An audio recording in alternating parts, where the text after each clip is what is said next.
a part about their training program, showing them carving simple figures. Sheila walked in as she was getting ready to go shopping with her sisters. She glanced at the TV. "They're really good, aren't they?" "Yes, they are. I've always thought it would be fun to try." She rolled her eyes. "You can't do that. It takes years, and I don't think you have the skill." I felt irritated by how dismissive she could be sometimes. "I don't mean that. I mean simple things like small figures. That's where they start." "Well, good luck with that. I'll be back in a couple of hours." She laughed as she left. I took a newspaper and spread it out thick on our dining room table. I went outside and grabbed a block of cherry wood from our pile. I sharpened 2 of my favorite pocket knives and began carving. 3 hours later, I had made a pretty decent Santa head with a nice beard. I cleaned up the dining room, placed it on a mat in the center of the table, and went off to do the chores that always seemed to add up. About an hour after she came home, Sheila walked into the living room holding the head. "Where did this come from?" "I carved it while you were shopping. Do you like it?" She examined it closely. "It has a certain charm. I like it. So where did you find it?" "From our woodpile. I really did carve it." She kissed my cheek and giggled. "If you say so, honey." I felt I needed to carve something in front of her for her to really believe me. 10 years later, my mom needed a new deck. I showed Sheila the plans I wanted to use, and she laughed again. "You can't build something like that. Don't try it. You'll waste a lot of money and time." I had changed jobs and was now working for a modular housing company, starting out as a forklift driver and then becoming an inventory coordinator. This job fit me well. We didn't build the same house over and over. Each home was designed based on the customer's wishes. Of course, we had basic plans that customers could adjust until they got just what they wanted. We also built offices, apartment buildings, condos, anything that could be made in sections. All this customization was costly, especially if we ended up with leftover materials. Some materials were versatile and could be used elsewhere, but a lot couldn't, and we'd be stuck with them. I noticed it because I worked with many of the supplies, so I started making suggestions.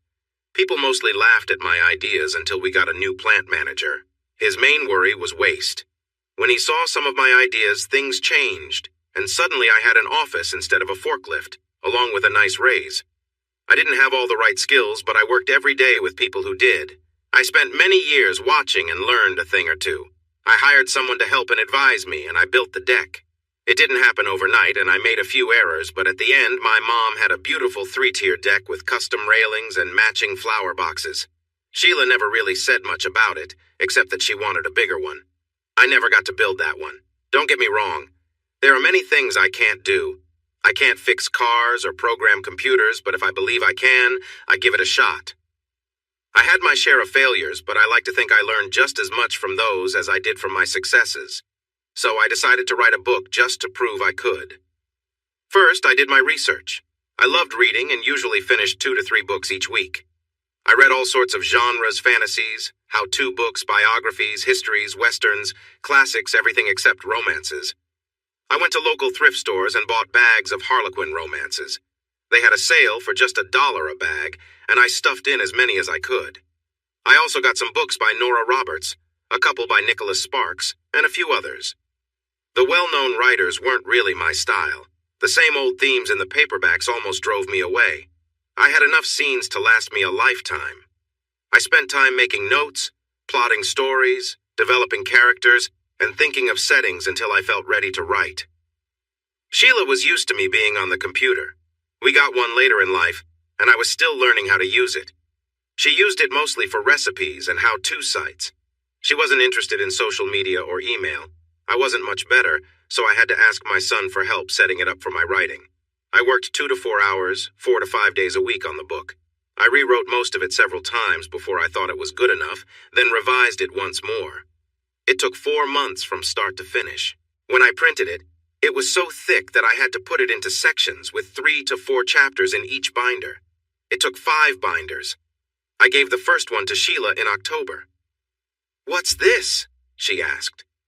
"It's the book you said I couldn't write. Have a look and tell me what you think." She tossed it onto the coffee table. "I'll check it out later. There's a movie I want to finish. Do you want pizza tonight?" I wasn't disappointed. After all these years, I was kind of used to it. She was a nurse at the local hospital. Her official job title was training supervisor, which meant she helped new nurses learn the ropes. She worked a split shift, starting at 10 in the morning, until 7 o'clock in the evening so she could manage both shifts. Every few weeks she would take a few night shifts just to keep everyone organized. I worked from 7 until 5:30, 4 days a week. If we were behind or I had a special project, I would stay longer. I often got home almost 2 hours earlier and cooked most meals since I enjoyed it. I had worked in several restaurants after high school. Most of the time I made simple dishes, but over the last year, I tried being more creative with recipes I found online. She usually liked what I made, but sometimes she didn't. She hardly ever helped with the cleanup. We were growing apart, and nothing I did seemed to help. I started to realize that I might end up alone. At my age, that was not a comforting thought. Our intimate life had become rare, just once a week or so. There was no spark, just a quick routine. Romantic dinners and occasional weekends away did not seem to change anything. She often blamed age, health, and a low interest. "If I didn't know better, I'd think you were seeing someone else," I said one day. She almost spilled her tea and went on about how rude I was. But the next night she made an effort to be close. It was frustrating because I felt she was only doing it to make me happy. Still, it felt nice, as it had been a while. The next day, I surprised her with flowers, and she greeted me with a warm kiss when she came home. For a little while, our closeness improved, but soon it fell back into the usual routine. I accepted that our age mattered to her less than it did to me, and I chose to respect that. She never got around to reading the book I left out for her. After 2 weeks, I took it off the table and put it with some old papers and forgot about it. Our 17-year-old granddaughter spent the weekend with us. This happened about every 2 months when her parents needed time alone or wanted to take a short trip. She had lived with us for a year when she was 14, as her parents were separating, and it was a tough time for her. The divorce had been difficult, filled with hurtful arguments. Her father had been unfaithful, and when he was caught, her mother decided to fight hard instead of finding a calm solution. They even argued about a dog neither of them wanted. In the end, I took the dog. 5 months later, her mother remarried. It turned out she was expecting a baby and had been with her new partner long before the divorce. This news brought up more fights. Our granddaughter ended up living with her father. He had recently started seeing someone new, and they seemed serious. Kelsey, our granddaughter, appeared to like her. Thank goodness for small blessings. I spoke to my son and my former daughter-in-law about their actions and how much they had affected Kelsey. For a while, our interactions were quite strained. Sheila sided with my daughter-in-law, saying she couldn't stand dishonesty and treated my son harshly. When it came out that she had tried some things too, I was surprised she didn't change how she felt. She believed he had pushed her into it. I was finishing dinner, and we were grilling. Or, I should say, Kelsey was finishing. That girl loved to grill. Whoever she chose to be with would be very lucky. She talked a lot about her friends at school, her boyfriend, and her college plans. Her parents' tough divorce had left them in a tight spot, making college seem less likely. I stepped in and offered to help pay if she went to the local community college for her first year. I had seen too many kids go off to college just to party, and I didn't want to pay a lot for that. If she did well, she could transfer to any state college she wanted. I would cover the tuition, and both of her parents could take care of her housing. Sheila and I had a big argument about it. She wanted to save the money for our retirement. In the end, I managed to change her mind, but she didn't take it well. Kelsey sat at the computer to check her Facebook. How could they have so much to chat about? "What's this?" she asked, looking at the folders I had tucked away under the desk. Sheila had joined us and laughed. "That's your grandpa's version of a love story." "Really, Gramps? You wrote a book? Can I read it?" I chuckled. "Sure. At least someone should check it out." Sheila tensed up. "I'll read it, I promise. I've just been really busy." We enjoyed our steaks and chatted for a couple of hours. It was time for her to supervise some trainees, so she had to prepare for work. I cleaned the grill while Kelsey washed the dishes. We watched a movie, and it happened to be one of those romantic ones. I went to bed and told her not to stay up too late. I collected my kiss and closed the door. One downside of getting older is that I often wake up during the night. It was 3:30 on my clock when I woke up, needing to go. After that, I checked the house to see if Kelsey left any lights on. I found her in the living room with just a lamp turned on, crying. I rushed over. "Kelsey, honey, what's wrong?" She jumped off the couch and hugged me tightly, and I started to feel worried. "It's sob, beautiful. Did you really write this?" I looked down and saw her holding a binder. "Yes, sweetheart, I wrote it. It's not a big deal. It will be here tomorrow. Now go to bed." She went to bed but took the binder with her. As I lay back down, I felt really happy that she liked it. I thought about how it was perfect for someone her age. There was no explicit content in the story. Everything was hinted at rather than described. A month passed. Our time together picked up a bit, and Sheila felt more like the woman I married. Then the phone rang. It was an old friend from high school, almost 40 years ago. "Pete, it's me, Jimmy Page. Remember me?" "Yeah, it's been a long time, Zep. You missed the last reunion, so it's been, what, almost 20 years? How's life?"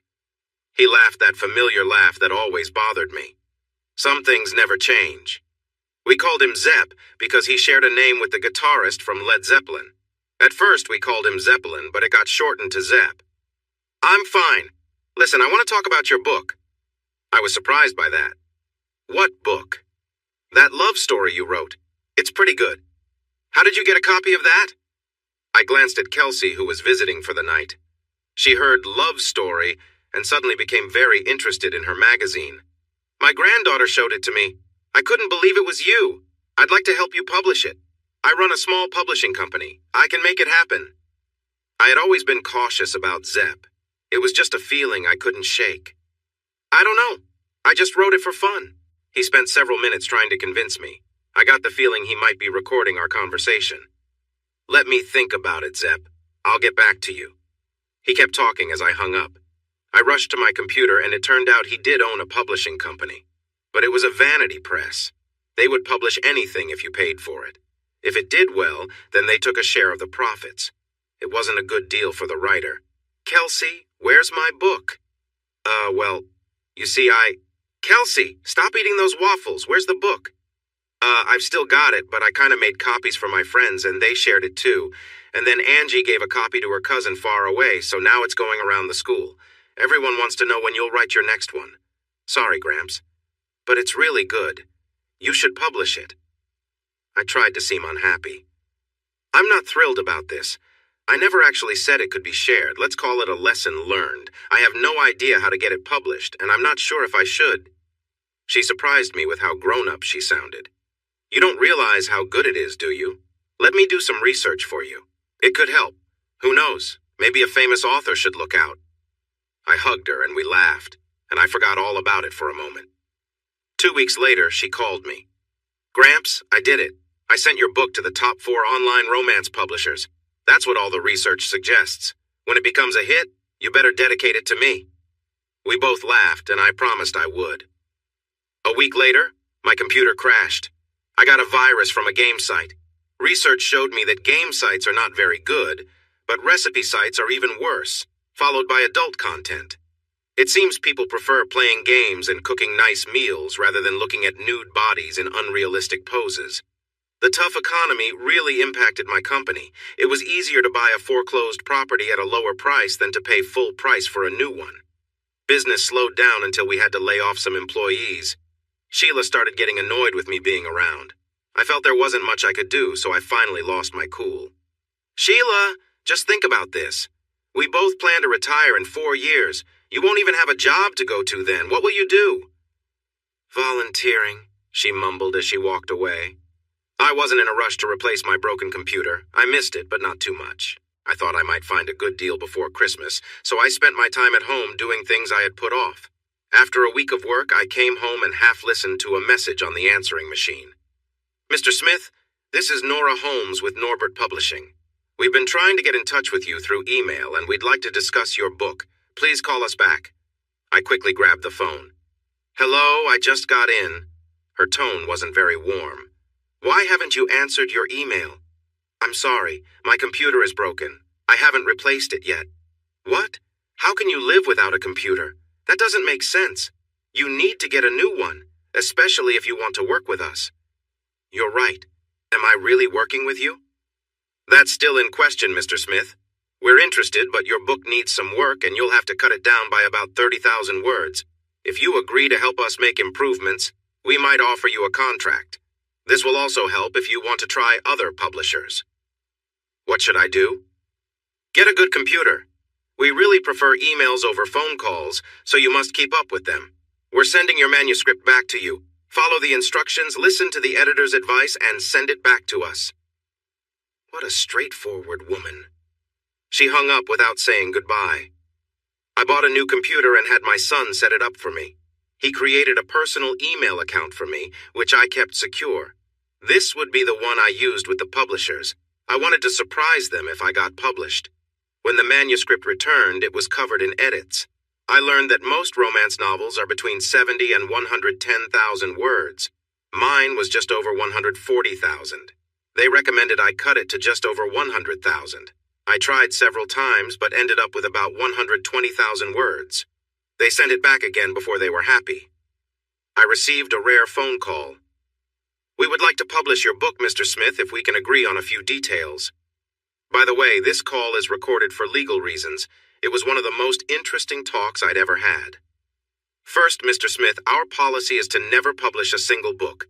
We always want a deal for at least 2 books. Do you think you can write another? Yes, I could. Once it started to seem real, I began thinking about other stories I wanted to tell. I told her I was already working on one. Great. Send us a summary, and if we like it, you'll get a contract. Excuse me, but we haven't discussed payment. She laughed. Good. You're not just going along with everything. Send us the summary and we'll talk about payment. I did even better. I sent her the first 6 chapters. 3 days later, I received a manila envelope from the publisher. The first paper inside said, "Read me first." Congratulations, Mr. Smith. We have decided to offer you a contract. It is included. Please have a lawyer review it. If you are happy with it, sign and return it.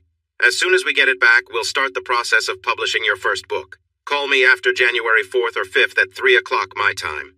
There are a few things I prefer to discuss over the phone. Until then. It was a simple 2-page contract. I went to a lawyer in a nearby town. I wanted to keep it private. He looked it over and found it clear. It's straightforward. You do this, and they do that. If either side fails to meet their duties, it's a breach of contract. Good luck. I called on the agreed day. Mr. Smith, good to hear from you. I just received your contract. Here's some general information. It will take about 9 months before we publish. We release a limited number of books each quarter. This helps reduce competition and increases sales. As you saw in the contract, the financial part is simple. We don't give out advances. It's a royalty deal. Since you are new to this, your first book will be priced at $4.95 per download. You'll earn $3 for each sale, and we take the rest. You will need to pay taxes on your earnings. You'll have to open a separate bank account for us. We'll send you a program to install on your computer that will automatically deduct the right amount for taxes and send it to the IRS. There is also a program available for your state taxes. I recommend you get it. Now, if your first book does well, we'll price the second one at $7.95. If that goes well, and you want another contract, the next book will be priced at $9.95. Are you following me? This part is very important, so pay attention. Right now, you don't mean much to us, so don't get any big ideas or think you're a star, or we will let you go quickly. This is a business, and the goal is to make money. The more successful you are, the more we benefit. If I give you advice, please follow it without arguing. Do you understand? It felt like I had just been corrected by a strict teacher. Yes, I understand. She became friendlier right away. Thank you. Now let's talk about something more enjoyable. We really like your book. It's our policy to highlight 3 new authors every 3 months, and you will be one of them. We will also share the first 3 chapters a month before it's officially released to help gain some early interest. We're planning to promote it in our section for younger readers. The next book will be a bit more grown-up, so we'll keep it open to all. We expect your first book to be available on September 1st, and we will start promoting it a month prior. Our rule is to wait at least 6 months between releases for the same author to give you a better chance with your audience. Now for some great news. We're owned by Loveland Publishers, who are one of the biggest names in romance publishing. My best comparison is this. If we were a baseball team, we would be like the training ground. Our job is to find and nurture talent. When you are ready, and if you are ready, You could move up to the big leagues. If your book downloads reach a certain number, Loveland will take you on. If that happens, you'll need to hire an entertainment lawyer and an agent. The lowest earnings from a Loveland paperback is $100,000, and many earn 2 to 3 times that. Plus, there are movie rights. If the right studio chooses your work, you could earn a lot. How does that sound? A bit hard to believe, honestly. I'd like to ask a few questions, if that's okay. How does the payment work? Also, what could I expect to make from the book? Just an estimate will do. I could hear her smile through the phone. I keep forgetting you're not new to this. Realistically, it's tough to say. As I mentioned earlier, you'll be highlighted in our featured author section. This means you'll be one of 3 selected. Again, the number of readers will impact your earnings. I feel confident your book will do well, especially with the audience we are targeting. Young readers often become very loyal. By the time your second book is out, you should have a solid base of fans, which could help increase your sales significantly. Only time will tell. For your first book, you might earn between $5,000 to over $50,000 in a year's time. You could double that with your second book. I have an author who has been with me for 8 years. She usually releases 3 books a year and averages between $160,000 and $200,000 a year. That's a good income, don't you think? A good income indeed. Before we wrap up, let's discuss your name. What's wrong with my name? She sighed. It's a man's name. 98% of romance readers are women, and they often connect more with female names. We decided it would be better for me to write under a female name. There are certain names that resonate well with readers. How about Samantha Strong? Someone suggested. Isn't that the name of a famous actress from the 80s? That might send the wrong message, I replied. I doubt the teenage girls will remember that. I just want to sell books. After a bit of back and forth, we agreed on using my first initial and letting people guess the rest. I followed her guidance carefully. I finished the second book and was in the final stages of editing when I received one of her rare calls. I had asked her to use my cell phone for a quicker response, as I was still trying to surprise Sheila. Larry, you fulfilled your contract. I think you're one of the best writers I've seen in a long time. We'd like to offer you another contract for 3 more books, depending on the sales of your first novel. I hesitated. Honestly, I didn't want to pursue this as a career. Writing was more of a hobby for me, something I thought might earn me a little money. My desk was filled with notes for 5 more books, so I had plenty of ideas. I'll need some time to think. Let's wait until the first book has been out for about 6 months, and then we can talk again. She seemed taken aback. It appeared that no one had ever turned her down before. It took a few minutes for her to understand I was serious. There was no warmth in her voice when she said goodbye. The book was released as planned. I waited a week before checking my account. There was over $3,000, meaning at least 1,000 copies had sold. A month later, another 9,000 copies were sold. My editor called, excited. Congratulations!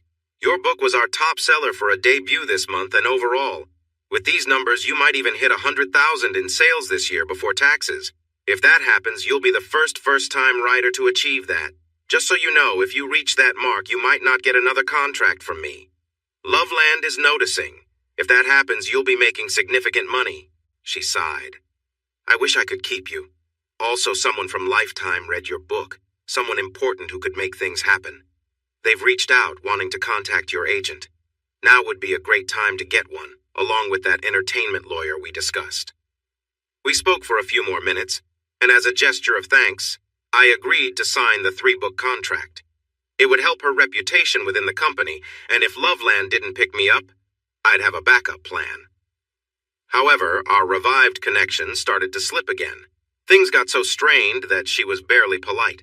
I tried to be understanding and calm, but after hearing her complain for the 200th time about something small, I finally snapped, Sheila, can you please just be quiet for a moment? I really don't care about this anymore, and I won't argue with you again. If you can't talk to me kindly, then please stop. Good night. I walked to the bedroom and shut the door hard. She didn't come to bed that night. I was still upset when I got home, so I made something quick that I knew she didn't like, ate alone, and saved the leftovers. I hoped she remembered how to heat things up. I was reading when she got in. She looked into the kitchen. I sensed her entering the living room. Are you ready to eat? Can you do it without being rude? Her mood hadn't changed. When I told her I had already eaten, she went into the kitchen, clattering dishes. I peeked in. "When you're done, please clean up after yourself." Her face showed a range of emotions from anger to disbelief. Before she could respond, I interrupted. "I meant what I said yesterday, Sheila. If you can't be respectful, please don't speak. I've thought about it all day and believe we might need help, maybe counseling. I still care for you, but this isn't easy. Think about it, and let me know what you decide tomorrow. Good night." I went to bed. A few hours later, I felt her join me, but she didn't reach out. I got up and noticed the messy dishes. Work had been tough that day. Deliveries were late, customers wanted their orders early, and I was busy sorting everything out. I was relieved to be home. Sheila hadn't returned by 9. I wasn't too worried at first. Sometimes she went out with friends. But by 11, I started to feel anxious.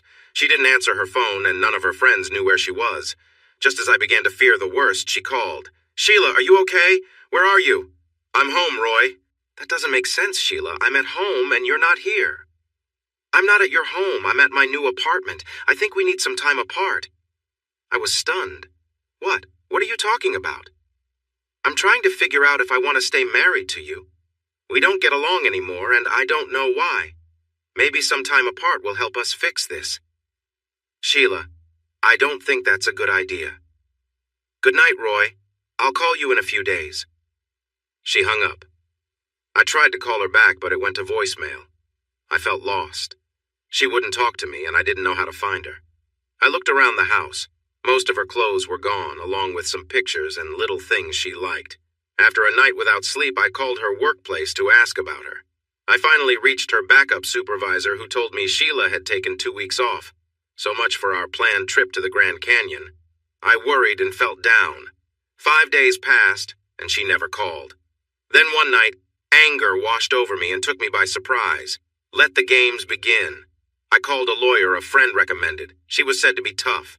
My meeting was at 4 o'clock. She listened to my story. "What do you want? Do you want to make things tough for her? Or do you want a smoother split where you both can go your own ways? Or do you want to try to get back together?" Her questions surprised me. I realized I didn't really know what I wanted. I admitted that to her. She seemed to relax a bit. "Okay, let's start with this. You should file for legal separation. That will catch her attention and help you if you can't get back together. It will also make her understand the potential results of her actions and maybe get her to talk to you. Has she taken out a lot of money from your accounts? For your safety, if she hasn't, I can help freeze the accounts, or you could just take half out and put it in a different account for now." She continued asking about investments, retirement plans, and if we still owed money on our home. I answered all her questions and was about to leave when I remembered something. Miss Wright, I just recalled that I have money in another account. I don't use it often, but it's there. I know that as my lawyer you must keep things private, but I want your word on this. Please don't take offense." She looked a little surprised until I told her more. A smile came to her face as I finished my story. "I can't believe it! You're R. Smith! My daughter just read your book and loved it. I'm reading it now too, so don't spoil anything." "How much money are we talking about?" she asked. I finally smiled too. "I guess it would be a shock to tell you that all the money turned out to be for something unexpected. Last I checked, and it changes every day, it was about $72,000 after taxes. It's not a huge amount, but it's growing. Plus, I have another book coming out in 2 months. Just a heads up. This one is a bit more mature." She frowned, thinking. "If you get divorced, you'll need to report it, and likely the next book too. I can already hear it. It was written while you were married, so it's shared property. Just wanted to let you know." I frowned back. "Okay, but I started writing because of her. I might sign a deal for 3 more books soon. What happens then?" She clicked her pen, a nervous habit. "My best advice? Don't sign anything until you either fix things or get divorced. If you divorce and then sign, she won't get any of that money. If you fix things, it won't matter. With your permission, I can contact some people to see if I can find her. If I do, should I have the papers delivered?" I thought for a moment and then nodded. The decision was made. Let's see what happens next. Yada, yada, yada. The next day, I checked the accounts. She had already taken half. 4 days later, Sheila hadn't called me. I tried to reach her, but her number had changed. Then I got a call from Becky Wright. I found her. She's in a condo just 5 blocks from the hospital where she works. Do you still want to serve her the papers? Absolutely. I want to be there when you do. She hesitated, and we worked out a plan. She would record it, and I would watch it at her office. It turned out to be quite amusing. They caught Sheila as she was heading to her car. She looked much nicer than she had in the last few years with me, and she was smiling. The server, a young girl who looked quite young, approached her. "Excuse me, are you Sheila Smith?" Sheila nodded, looking confused. The girl smiled again. "You've been served," she said, handing her the papers. Sheila's smile vanished. She looked shocked, and then upset. "How could he do this to me?" She grabbed her phone to call someone, but when she checked it, it was dead. I had canceled it the night before. Upset, she got into her car and drove off. Becky smiled at me. "You definitely got her attention. Let's see how she reacts next." But I should point out something. You don't get a nice condo like that overnight. She must have been planning to leave for quite some time. What followed were several rants on her part. I didn't reply, but I kept the messages. I got a new phone, but kept the old one just so she would have my number. We hadn't had a house phone in years. She started calling me at work. I answered the first call, but she began to rant again. I hung up and asked the receptionist to tell her that I would be willing to talk if she could keep it civil.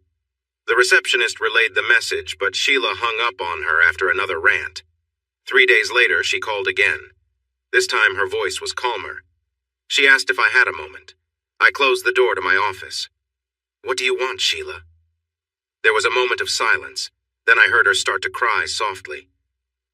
"How could you do this to me, Roy? Serve me papers? I just needed some time to sort out my life." I wasn't feeling very sympathetic.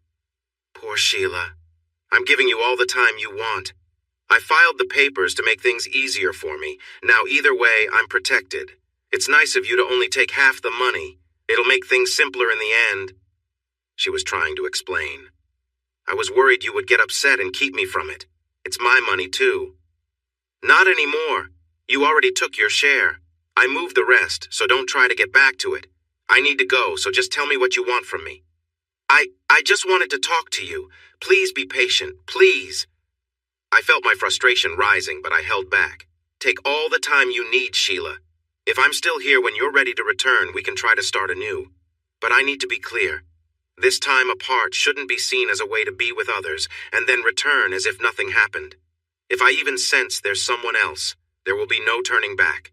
Think about that while you figure things out." I hung up. 5 days passed before she called again. "Why didn't you call me?" "Well, Sheila, it's tough to call you when I don't have a number. I can only reach you through the hospital and you're on vacation until tomorrow.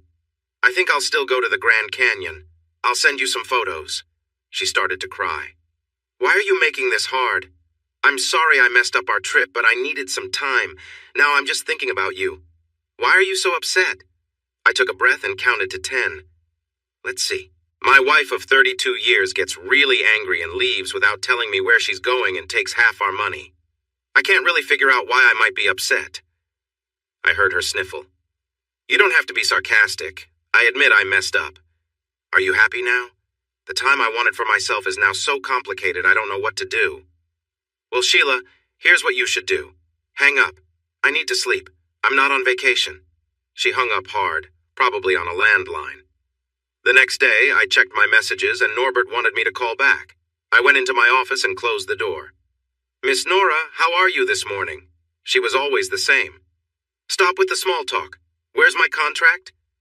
I shared my marriage troubles. "Great. Just wonderful. Listen, you have a legal separation in place, right?" "Good. Check with a lawyer, but in my state, any money earned after a legal separation belongs to each person. The contract only says you need to write the books. We won't expect the first one for 8 months, so you'll either be back together or completely apart by then."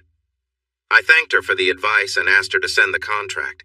She actually sounded kind when she hung up. "Sorry, Roy. I hope things get better for you." Things were getting tough at work. The economy was hurting us. Orders had come to a standstill. The owner called us into a meeting. "We're going to take a 3-week break. We're working on some things. If even one of them works out, we'll have a lot of work to do. I'll keep a small team, mostly for maintenance, to keep everything in good shape. He spoke for a while before finishing. I thought about it that night, and the next day I submitted a vacation request for 2 weeks after the break. The plant manager was surprised, but agreed when I told him I wanted to travel a bit. You and Sheila enjoy yourselves. I mumbled a reply and left. I had gotten the lawyer Norbert suggested, but I didn't have an agent. When I asked, he said I didn't really need one right now. He did help set up my business, saying it would protect me more if I decided to get a divorce. Not wanting Sheila to know where I was, I had him rent a house for me. It was by a lake in the mountains, a place I loved when Sheila and I were younger. We stopped going there years ago. Due to the economy and the season, he found me a much bigger house than I needed for a good price. It had 2 stories, a basement, and was on a large lot at the end of a small cove. There were 5 bedrooms, a gym in the basement, a nice kitchen, and even a boat docked at the pier. I loved it. The house was for sale, but no one was buying it. They were happy to lease it to me for 3 months, more than I needed. But it was such a good deal I couldn't say no. The best part was that my name wasn't on the lease. It was under my new business name. Sheila called and left a message with her new number. I returned her call 3 days later. Roy, where are you? I wasn't going to share any more than I had to. I took some time off. I think I'll try to figure things out. She didn't respond to my tone. No, I mean, where are you living? Sheila, why does it matter? You planned to leave, got a place of your own, and didn't even tell your husband. When were you going to share your new address? Or were you ever? It doesn't matter. Out of curiosity, have you found any answers? I'm working on it, Roy. Please don't rush me. I think you should take as long as you need, but just so you know, I've set a time limit. If you're still away when I reach it, the separation papers will become divorce papers. And before you ask, I'm not telling you when that is. She reacted angrily. How could you do this, Roy? If you think you can intimidate me. I hung up and didn't answer my phone for a week. I settled into the house. One perk was a courtesy pass to the local country club, which had a great golf course. I hadn't played seriously in years, but I went to check it out, met the staff, had a couple of drinks at the bar, ate at the restaurant, and really enjoyed myself. The next day I went to the pro shop to buy a nice set of clubs and shoes. I played 27 holes and was happy to see that I hadn't lost much of my skill, though I wasn't that great to begin with. I had fun playing with some members for 18 holes and then finished the last 9 by myself. Considering the time of year, the course was in excellent shape. I was sore the next morning, so I decided to use the exercise equipment in the basement that afternoon.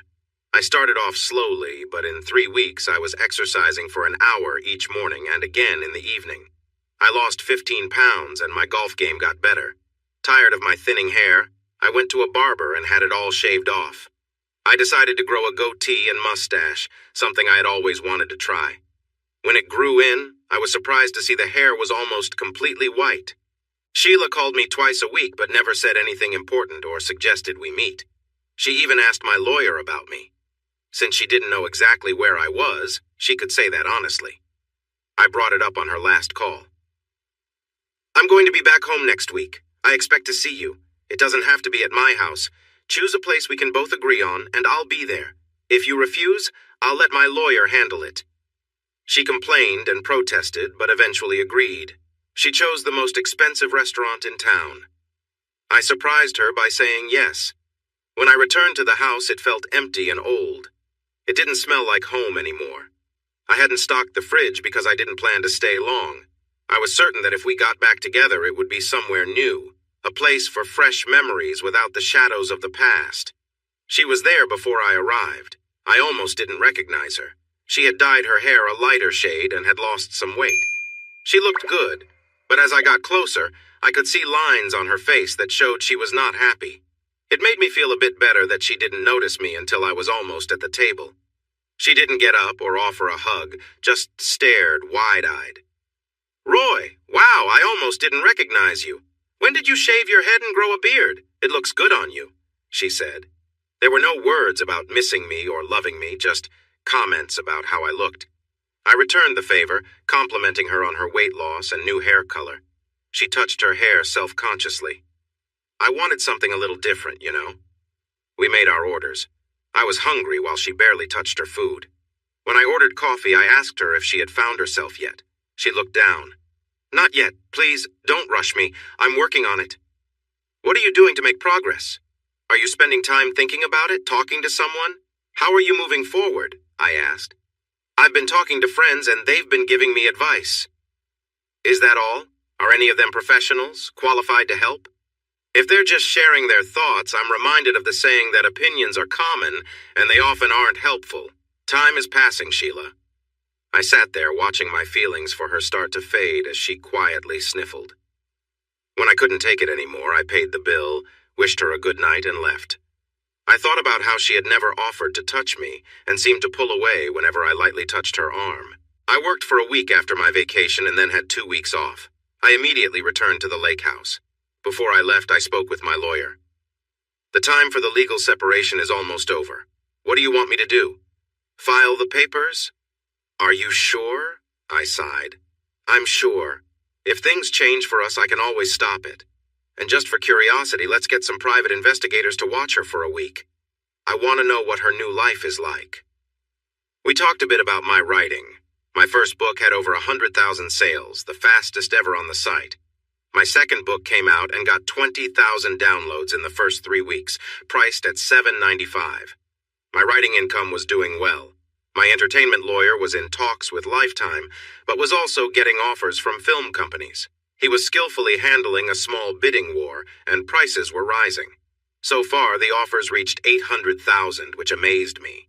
After thinking for a week, I quit my job and made an offer on the lake house. No matter what Sheila and I decided, I was going to live there. Money was no longer an issue, even though we were comfortable before. Then Becky called me. I have the report from the investigators. What does it say?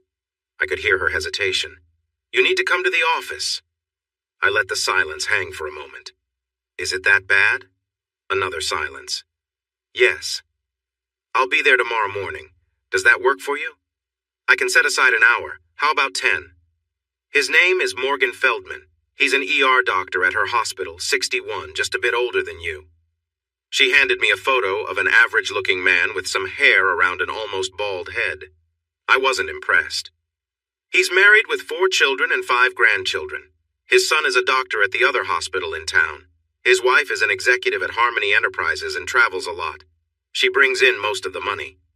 She showed me a picture of an attractive woman in her mid-50s. Sheila was appealing, especially to me, but I wondered how she compared to this woman. He's known for being unfaithful.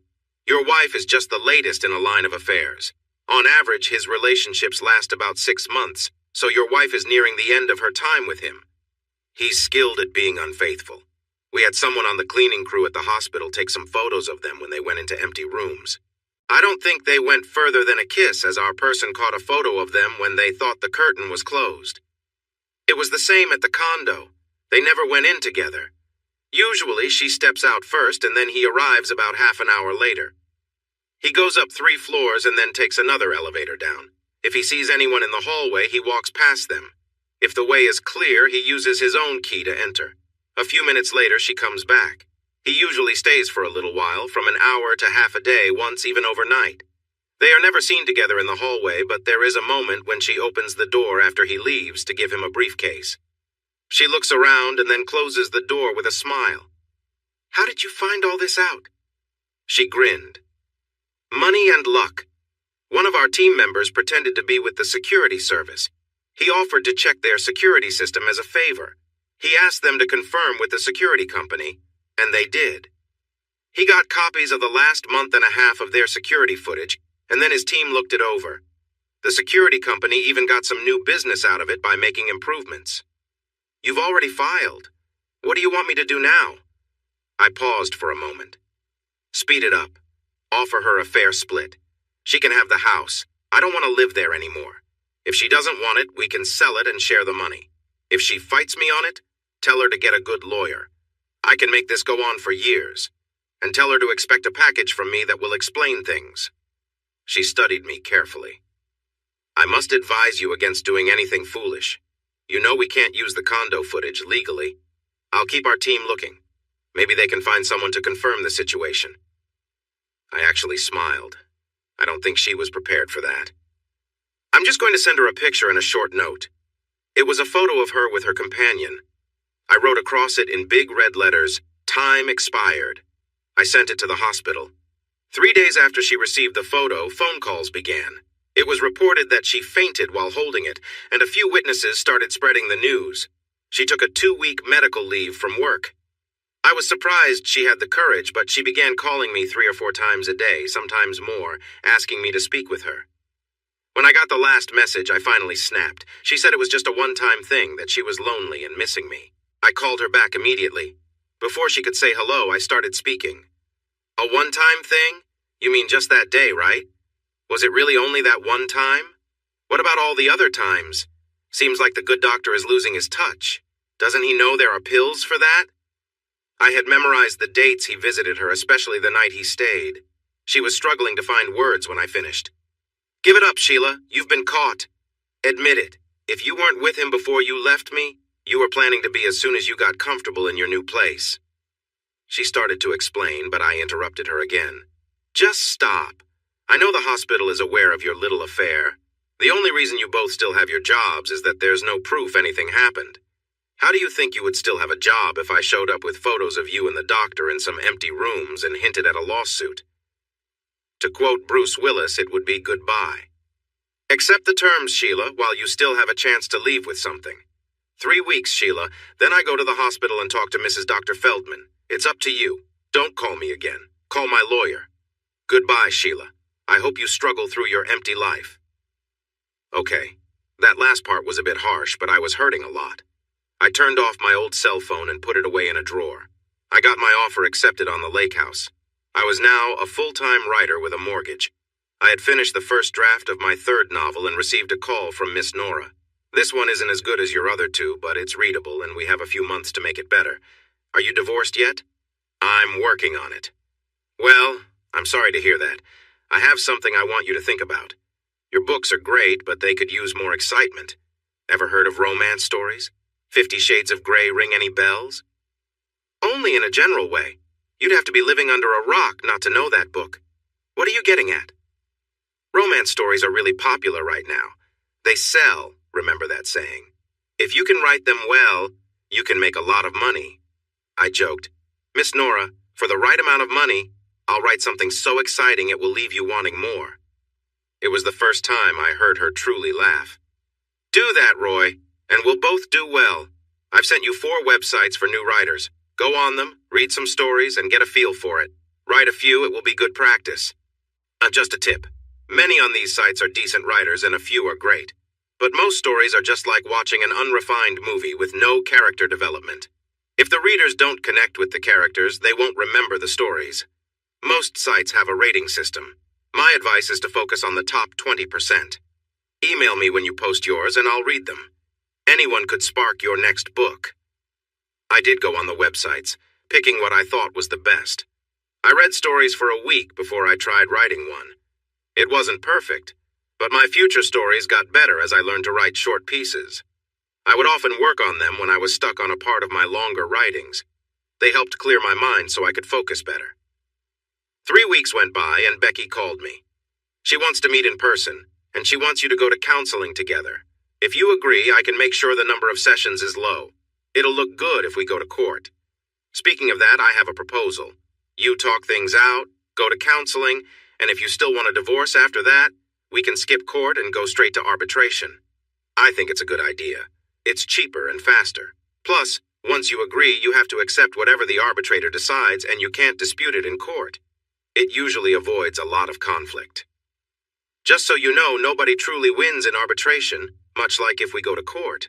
Both of you will lose some things and win some, but in the end, you'll have a solution that works for both. Are you interested? I thought for a moment. Is this the quickest route?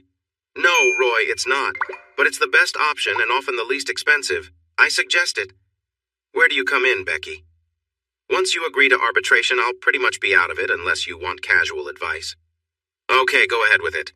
But I still want you to be my lawyer, and I'll ask for your advice. She laughed and appreciated my trust. It truly is the best path, Roy, and I'll still be glad to send you a bill now and then. How's the writing going? I told her I had finished my third story and mentioned my efforts to sell movie rights to the first one, along with my little adventure writing other pieces under a pseudonym. I'm not sure if this will interest you, but if it does, read some and let me know what you think. Now, set up the meeting. I'd say again, the most powerful part of ourselves is our mind. I based it on loyal partners because it's a timeless story. A man loves, faces loss, and moves forward. Statistics show at least 60% of readers have gone through it, sometimes more than once, as I have. And now, for the next steps. Are you ready? I glanced at my lawyer and remembered how much she resembled my favorite teacher from back in school. I had told her that once, and I think she didn't like it until I complimented her on being the most admired teacher. After that, she seemed cheerful. We were in her office, and I was walking around while she sat on the table, swinging one long leg, her heel lightly hanging. I smiled, and she noticed. What was that about? I was just thinking about how she was sitting there, swinging her leg, looking poised for anything, dressed for business. Does she do it on purpose? Or does all that hidden desire need to come out at strange and awkward moments? How about this for a part in my story? She blushed slightly and smiled playfully, lifting her skirt just enough for me to notice her thigh-high stockings. She was 43, but looked 33, acting like she was 25 when she was off the clock. Over the past few months, we had built a comfortable friendship. You better make her prettier than me. My writing isn't that good. It's impossible to improve on perfection, Becky dear. She blushed again. You're quite a cheeky fellow pretending to be a writer. I have become many things in the past months. For example, an admirer of beauty. Stop. It will be hard enough to stay serious. Behave. And remember, watch me. If I don't like what you're saying, I'll give you a signal. Her assistant opened the door. They've arrived. I made coffee and there's water in the fridge. Becky looked at me. Ready? As ready as I'll ever be. It's showtime. Sheila didn't look her best. She had gained back some of the weight she lost since I last saw her, plus a few extra pounds. Her hair was tied back in a way that didn't suit her. I wasn't sure how I appeared to her. I had grown my mustache and beard, giving me a different look. I liked it, and with a bit of money, you often only need to impress yourself. I had gotten leaner since she last saw me, thanks to golf and my home gym. I thought of her in college, remembering how beautiful she had been with her long hair and carefree spirit. I had shown Kelsey a picture of her from back then, wearing cutoffs and a light top, smiling as her hair danced in the breeze.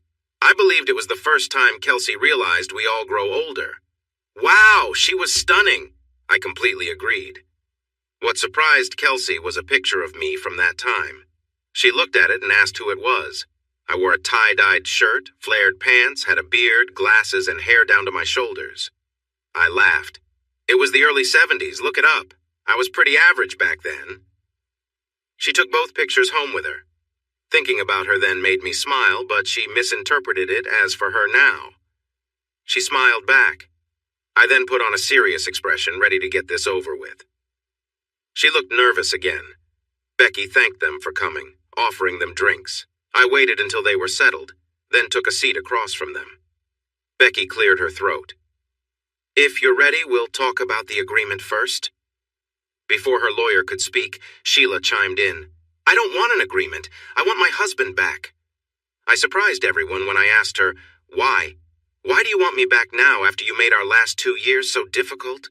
You left suddenly, took half our money. Also, you could be with someone else. You said you were trying to find yourself.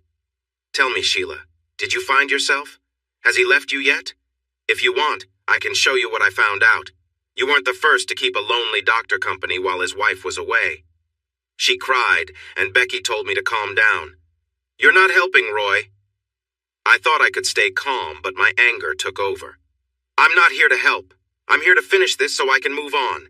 I'm sure Sheila wants to find herself too. This is for her good.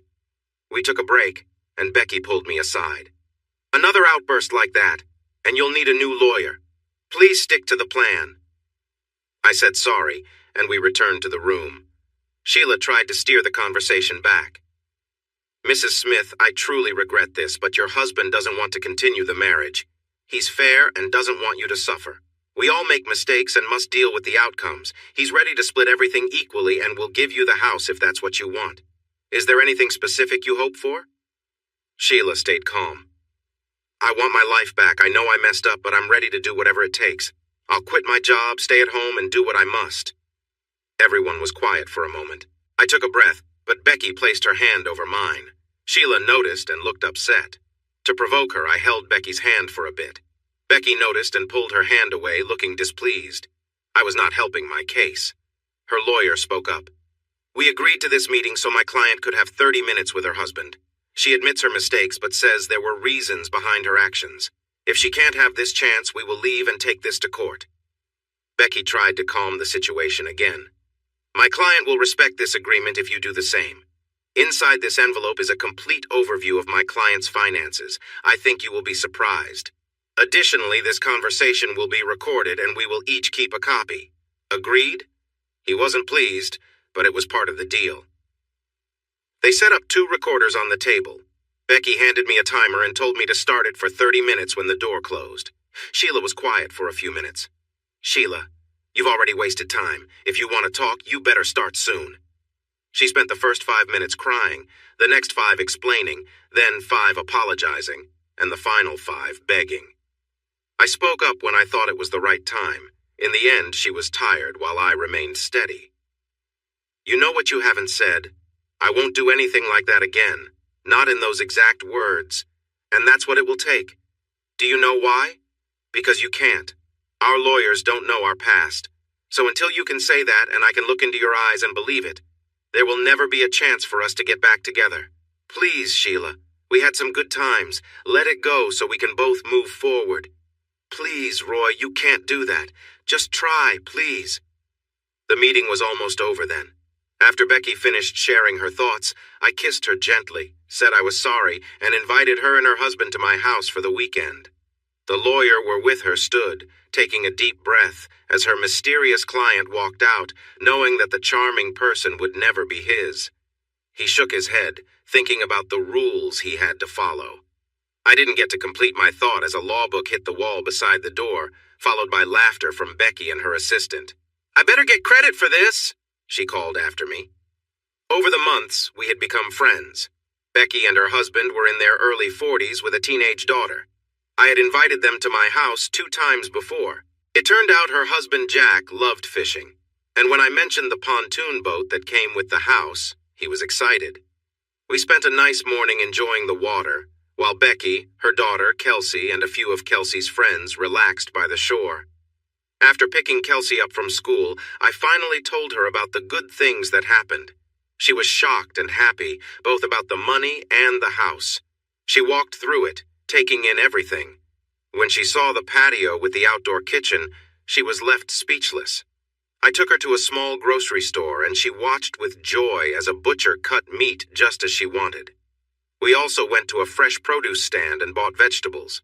After our big meal, we sat and talked about her future.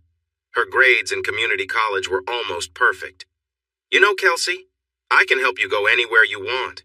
You can have a car and some spending money as long as you keep your grades up. Think about it and do what is best for you. She cried as she fell asleep. I stopped trying to get her to calm down, took a blanket, and wrapped it around her to help with the cool evening air. I left her to rest. She stayed with me for a week before going home, promising not to tell anyone where I was or what I was doing. She was sad that her grandmother and I weren't together. She spent some nights with her, saying she felt unhappy a lot. I didn't say anything in reply.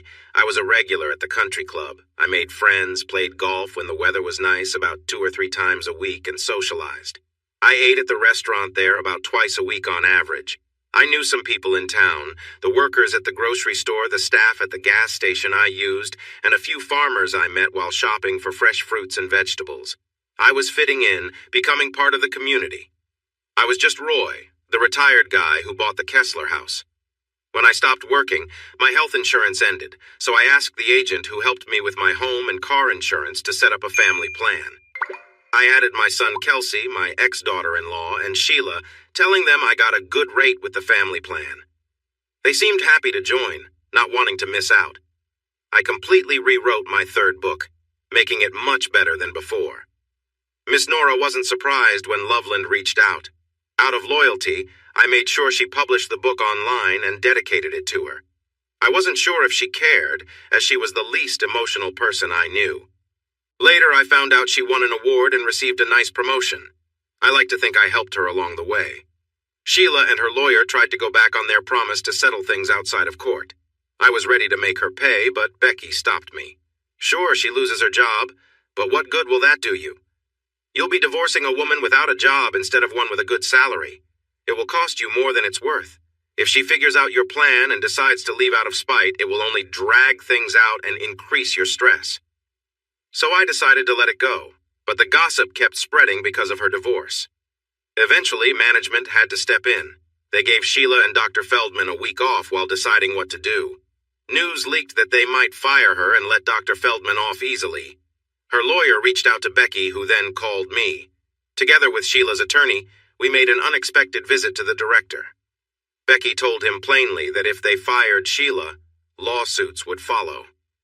We have statements from 3 nurses about past relationships, proof that he caused issues, and evidence of inappropriate actions at work. Our clients are ready to take legal action if Sheila is treated unfairly. Think about the damage to your hospital's reputation. We plan to hold you accountable as director for allowing this behavior. She paused, watching his eyes widen. Or we can all move on if Sheila is treated fairly. However, you might still want to address Dr. Feldman's behavior before it becomes a bigger problem. In the end, they had to let go of Dr. Feldman, and Sheila agreed to take a position as a regular nurse instead. Feldman grew tired of her husband and moved to the West Coast to manage their operations there. It was a big promotion, and since she funded their lifestyle, he went from a large house to a small townhouse. He lost his privileges at his old job and, with some help from their son, managed to get them at a different hospital after agreeing to a trial period. Now, his life was not great.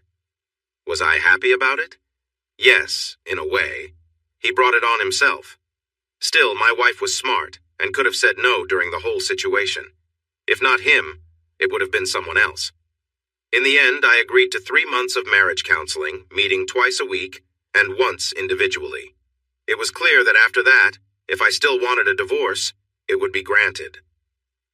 My therapist didn't seem to like me much. Her name was Dr. Patricia Wills. She took great pride in helping couples reconcile. She was always smiling, understanding, and a little annoying. Thank you for meeting, Roy. I like to keep things informal, so... I raised my hand. You can stop right there, Patricia. You will call me Mr. Smith, and I will call you Dr. Wills. This is a business arrangement. We are not friends having drinks. Keep it professional, and this will move along faster. She looked at me with concern. That's going to make it harder to connect. It seems you don't want to be here. I can inform the court, I interrupted her. Dr. Wills, you are not being professional. Have you even read the agreement between my wife and me? These sessions are not required by the court, but I did sign to meet with you for a set amount of time. Whether I take part or not, it ends when agreed, and if I still want a divorce, it will happen. My lawyer was very careful with the wording. It says I have to attend, but not participate. That said, I'm curious about some things, so I will likely participate. Understand, this is important. You don't have power over me. You hold the same position as my butcher or mechanic at home. You are a professional I have hired for a specific job. Is that clear? I spent most of my first session laying down the rules. She was not pleased. I have no idea what her sessions with Sheila were like. Our first 2 joint sessions were rather mild, mainly her apologizing. I told the doctor if we didn't move past that, I would bring a book or tablet to future sessions.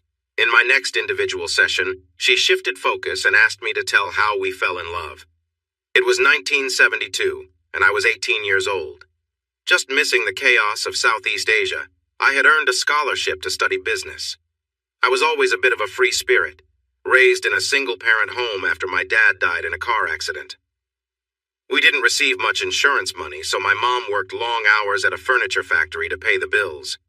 As soon as I turned 16, I got a job in the same factory, working 4 hours each night from Monday to Thursday, 8 hours on Friday night, and 6 hours early on Saturday morning. After working there for a while, my boss allowed me to work extra hours and full shifts during school breaks. So I was basically working 40 hours a week while also in high school. High school was mostly easy for me. I loved English, history, and science, but math was not my strong point. When I started working, I paid my own bills and eased some of the pressure off my mom. I bought my own car and clothes and even helped with groceries sometimes. With the long hours I worked, I didn't have much time to spend my money. I went on dates on Saturday nights, but those never turned serious. Girls my age wanted their boyfriends to call them, attend school events, and generally be more available. I couldn't do that. The scholarship I received came from the company I worked for. I saw a notice on the bulletin board encouraging workers to let their children apply. My boss noticed me looking at it. "Do you have any kids heading to college?" he asked with a smile. "No, but can it be for an employee instead of a child?" He looked at me as if no one had ever thought of that before. "I don't see why not." I forgot about it, but 3 days later the plant manager came by and handed me some papers. "What are these?" I asked. "Your scholarship application. Bill said you were interested. It's pretty simple, just have your teachers fill out their parts quickly. The sooner you get it back, the more time we have to consider you." I thought I had little chance, but with the help of my teachers and a good interview with the committee, I was surprised when I got it. My mom was thrilled. Her son was going to college. She even showed me a savings account she had opened when I was 4, just for my education. She managed to keep most of the money, and they covered everything while helping me get a part-time job at their local plant. The hours I could work there depended on my grades. The better my grades, the more hours I could have. If my grades fell, my hours dropped too. Generally, I worked about 24 hours a week. My mom insisted on getting me a better car. It was 1972 at the end of the muscle car era. Cars like Camaros, Mustangs, and GTOs were popular, but my car was a little different. I had a 1969 Dodge Polara. It was known as the 4-door Roadrunner and was made specifically for police agencies. I bought mine at a state auction where they sold old patrol cars. It didn't look like a typical police car, as it was called an unmarked vehicle. It had a strong engine that could go from 0 to 60 in just over 6 seconds, close to 100 in a quarter mile. The special automatic transmission was built to handle all that power. It had heavy-duty suspension and new tires, which were becoming popular at the time. At first glance, it looked like a big 4-door car that a grandfather might drive. I could easily speed between stoplights. We were in the next town, enjoying some food and checking out people. Billy was saying we should have taken his Mustang when a Chevelle pulled up next to us. The driver had 3 girls with him. He was making noise with his engine and laughing. "Is your grandpa okay with you driving his car?" I asked playfully. I just smiled, took out a $20 bill, showed it to him, and laid it on the dashboard. $20 was a lot for a college student back then. He was so surprised that when the light turned green, he didn't move right away, and I drove off smoothly. We could hear the girls giggling. He caught up to me again, feeling embarrassed. "Let's race!" he shouted, putting a 20 on his dashboard. He didn't stand a chance. When the light changed and I pressed the gas, we took off. He struggled to keep his car steady while mine stayed on track. We parked in a grocery store lot. "I can't believe this. What kind of car is this?" he remarked. Before long, we had both hoods open, swapping stories about our cars. It worked out nicely since he had 2 extra girls, and I had 1 extra guy. It was a nice warm evening at the start of summer. Everyone had their windows down and the radio was on full blast. I was focused on the cars and didn't notice at first that he was trying to convince me to go to another spot to race again, trying to make some money from side bets. Billy was encouraging me, noticing the pretty girl in the back seat. "Come on, I'll ride with them, and you can take the other girl. Maybe we'll have some fun," he joked. I laughed and said I doubted she was that great looking when the brunette finally got out of the car.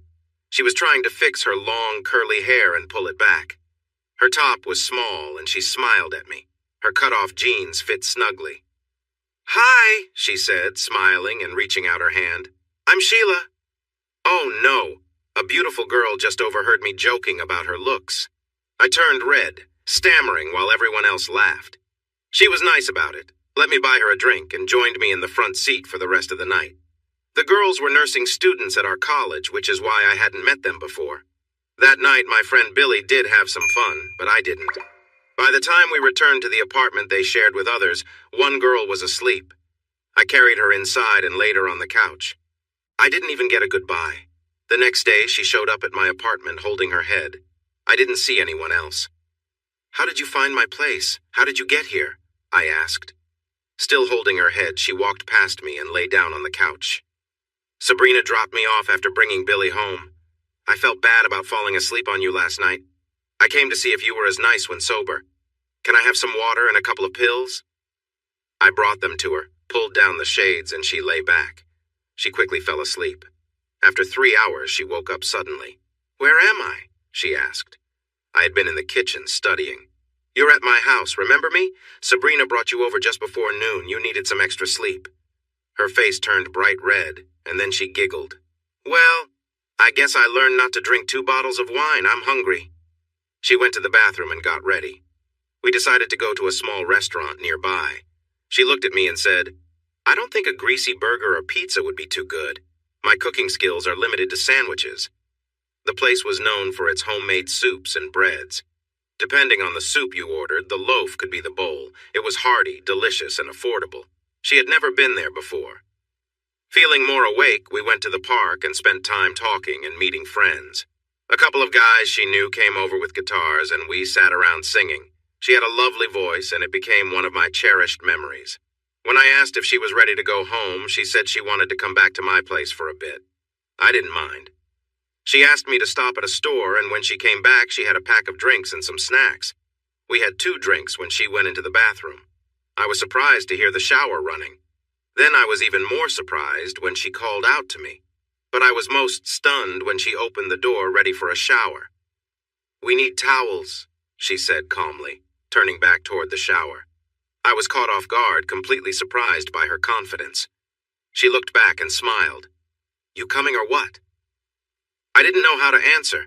She was the kind of person who inspired many sweet love songs. Tall and slender, she seemed full of life and spirit. We were young and excited. Soon we found ourselves in love. By the end of our freshman year, she had been living with me for the final 4 weeks. That summer was tough for us being apart. I stayed in town and worked at a factory. Since Sheila was away, I took on a lot of extra work. She had found a job at a care home near her parents to gain some experience in nursing. She didn't enjoy it at all. 2 weeks before she was scheduled to return, she surprised me by coming back early. I walked in from work to find her on the couch. I didn't want to waste time, she said, pulling me toward the shower. After that, I stopped taking on extra hours at work. She moved in with me, not even pretending to stay with her friends. Her parents were not happy when they found out, but by that time, most of the year had passed. We lived together through college and for a year after. Things started to change in late 1977. I had an entry-level job at a new company. It wasn't exactly what I wanted, but it would look good on my resume. I worked hard and put in extra hours to make a good impression. She worked at the local hospital, mostly doing general tasks, but she enjoyed working in the maternity ward and with kids. We had a nice apartment, and she wanted to share the bills except for car payments. This helped me save money for the future. Eventually, we would want kids, and I wanted a good place to raise them. Then, out of the blue, she switched to a night shift. She said she didn't have many choices. I didn't like it. We only saw each other in the evenings during the week, and that was tough. She left for work at 10, and I was gone when she got home. I hadn't dealt with a situation like this before, but I noticed changes. She seemed moody, and sometimes she wouldn't be home when I called during my break. She said she had fallen asleep, which seemed reasonable, but I knew she often took hours to relax after work. Things reached a turning point when I proposed. She looked shocked. She didn't say no, but she also didn't say yes. Why rush? We're in love and that won't go away. We have plenty of time, she said. We're not rushing, Sheila. We've been together for 5 years. It's time to move forward. Don't you want kids? She seemed restless. Yes, I do, but we have time. We're still young. Let's enjoy each other a little longer. I paused to think. Let me get this straight. You're saying we'll marry, but just not now? We'll have kids later on your timeline. Where is this coming from? It sounds like you're unsure about us. Is there something else I should know? She started to cry and ran to the bedroom. Things quickly went downhill after that. A month later, I came home to find she had moved out. She left a note. Dear Roy, please don't be upset. I've been feeling restless, like I'm missing something. I've talked with my friends and I think I need some space. I want to figure things out before committing to a long-term relationship. I still love you. Please give me this time. I'll be back soon." I was heartbroken, and then anger took over. We still had a lot of mutual friends, and soon I heard some news. She was trying to rebuild her life with the help of a doctor from her workplace. She would call me, but I would hang up. I know it was childish, but I didn't care. One night I saw her at a club, and she was furious to see me there with another girl. She was with some friends, and they tried to keep us apart, which I didn't mind at all. My new girlfriend noticed the looks, and I explained the situation without going into detail. My girlfriend had fiery red hair and a strong personality. "Want to get back at her?" she asked. Of course, I was on board. She clung to me like I was the last bit of water in a desert, and I let her. People didn't dance like they do now, so when we slow danced, it drew a lot of attention. That pushed Sheila over the edge. She stormed over, clearly upset. "What do you think you're doing? I'm dealing with my own problems and you're out with other girls. How does that help us get back together?" I couldn't resist the chance to respond, being young and a bit spiteful. "Who said we were getting back together? I loved you for 5 years and suddenly it wasn't enough? Have you really figured things out? I bet if you look closely enough, you might find some of yourself in Dr. Love's life. You didn't know I knew about that, did you? Now leave me alone. I would tell you to find someone else, but I guess you already have." She looked shocked and fainted. I left that night and didn't see her again for 2 years. When I say I left, I mean I moved to another state for a better job. I didn't tell anyone until the day before I left. I held a big farewell party and invited my closest friends. They were surprised when I announced it was my goodbye gathering. Later in the night, Sabrina and Billy pulled me aside. "What did Sheila say when you broke the news?" Sabrina asked. I was taken aback. "I haven't seen or talked to her in almost 2 months. Why would it matter?" Sabrina scoffed. "She was wrong to end things the way she did.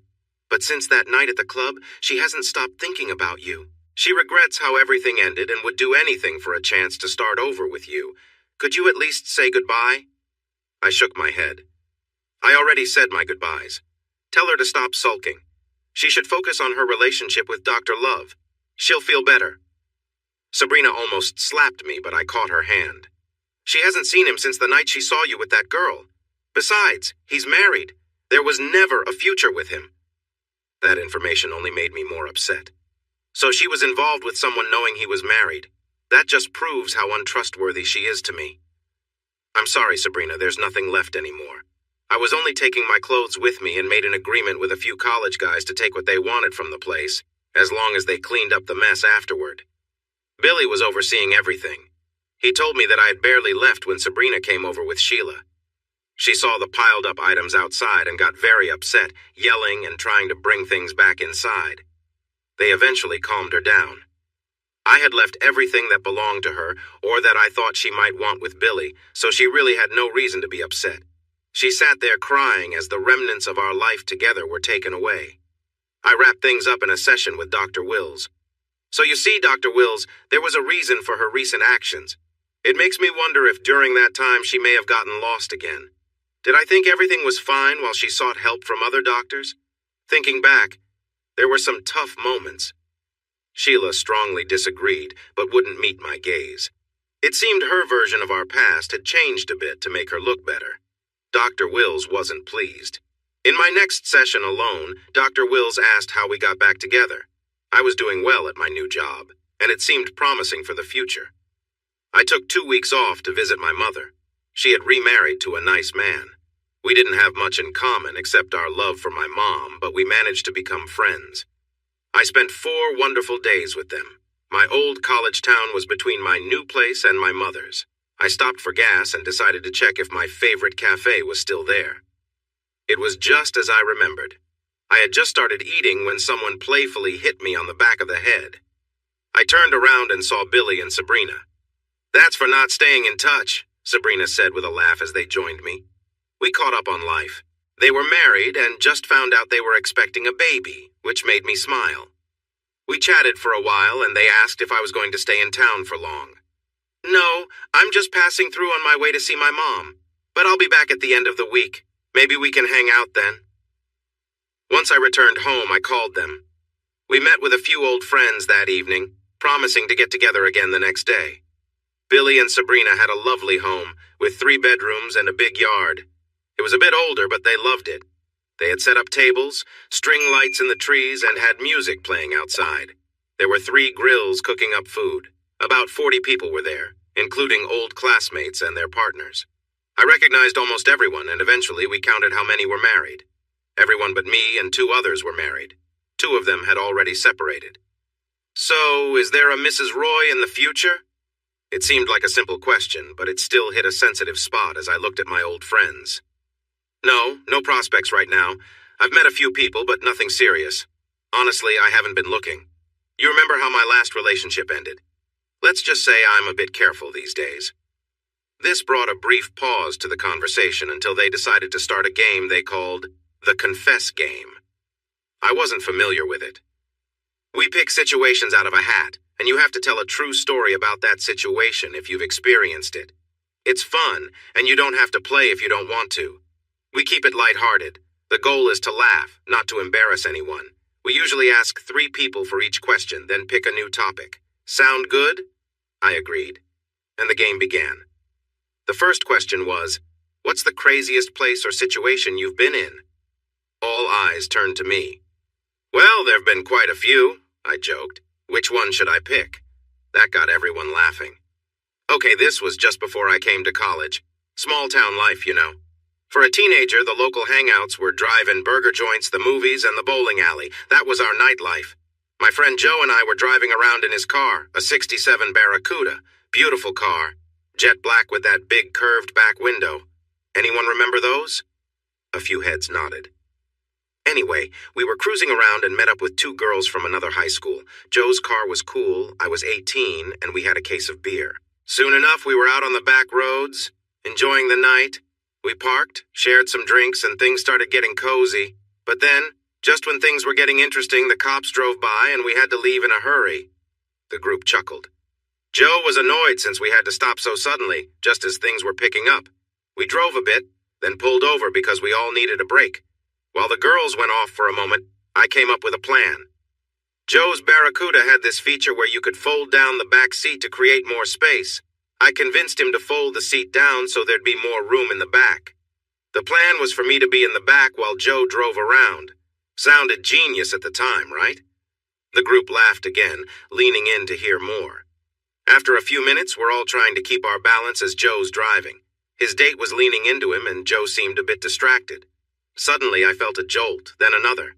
I was about to ask him if his car needed work when we heard clapping and cheering outside. The story ended there, leaving everyone in fits of laughter at the unexpected twist. The night continued with more light-hearted stories and shared memories, each one adding to the fun atmosphere of the gathering. I managed to look up, and there was Joe driving through the bowling alley parking lot. We were bouncing over the speed bumps they had put in. I was almost there, and there was no way I was stopping. So I just lost my cool right there in front of about 20 people. I had moved away from the girl by then. She saw where we were and started yelling, hitting Joe gently on the back of his head. His girlfriend was almost done too, and when she finished, she raised her head and joined in the shouting. We got out of town with them complaining the whole way. We got dressed and took our things back. They jumped into their car, still yelling, one of them holding her bra, and sped off while the crowd cheered again. So there you have it. The most unusual place I ever had a moment with someone was in the back of a '67 Barracuda in the bowling alley parking lot, in front of a crowd. I was kind of famous at school for a few weeks after that. Most people were laughing so hard they had tears in their eyes. I laughed along too until I looked up and saw Sheila's eyes.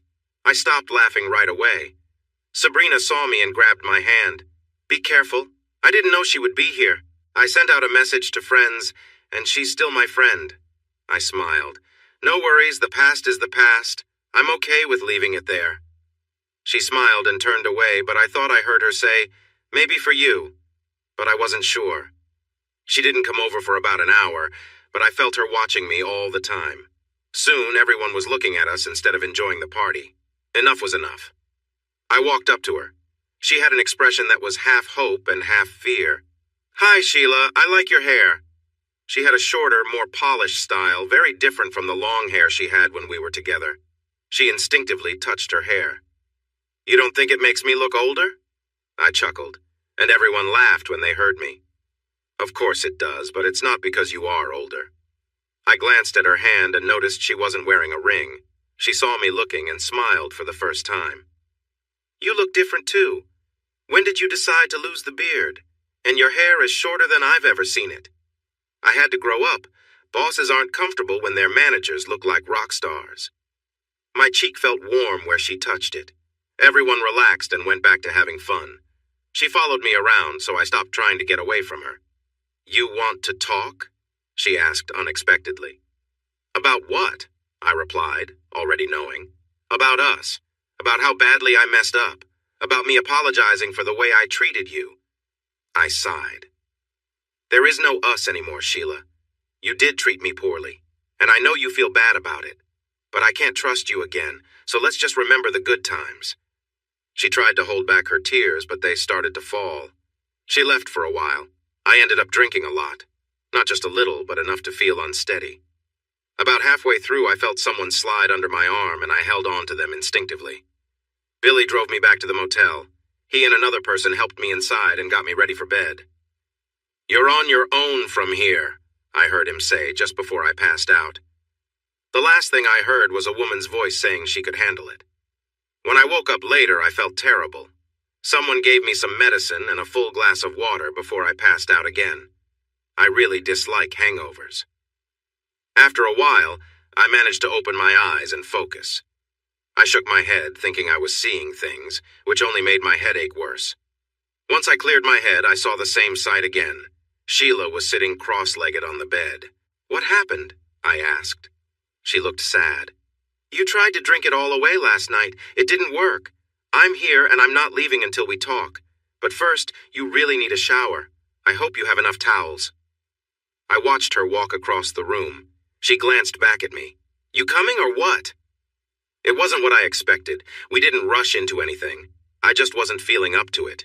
Instead, we shared gentle touches and affection, not bothering to put on clothes again, and we lay back down. As I started to feel better, we talked.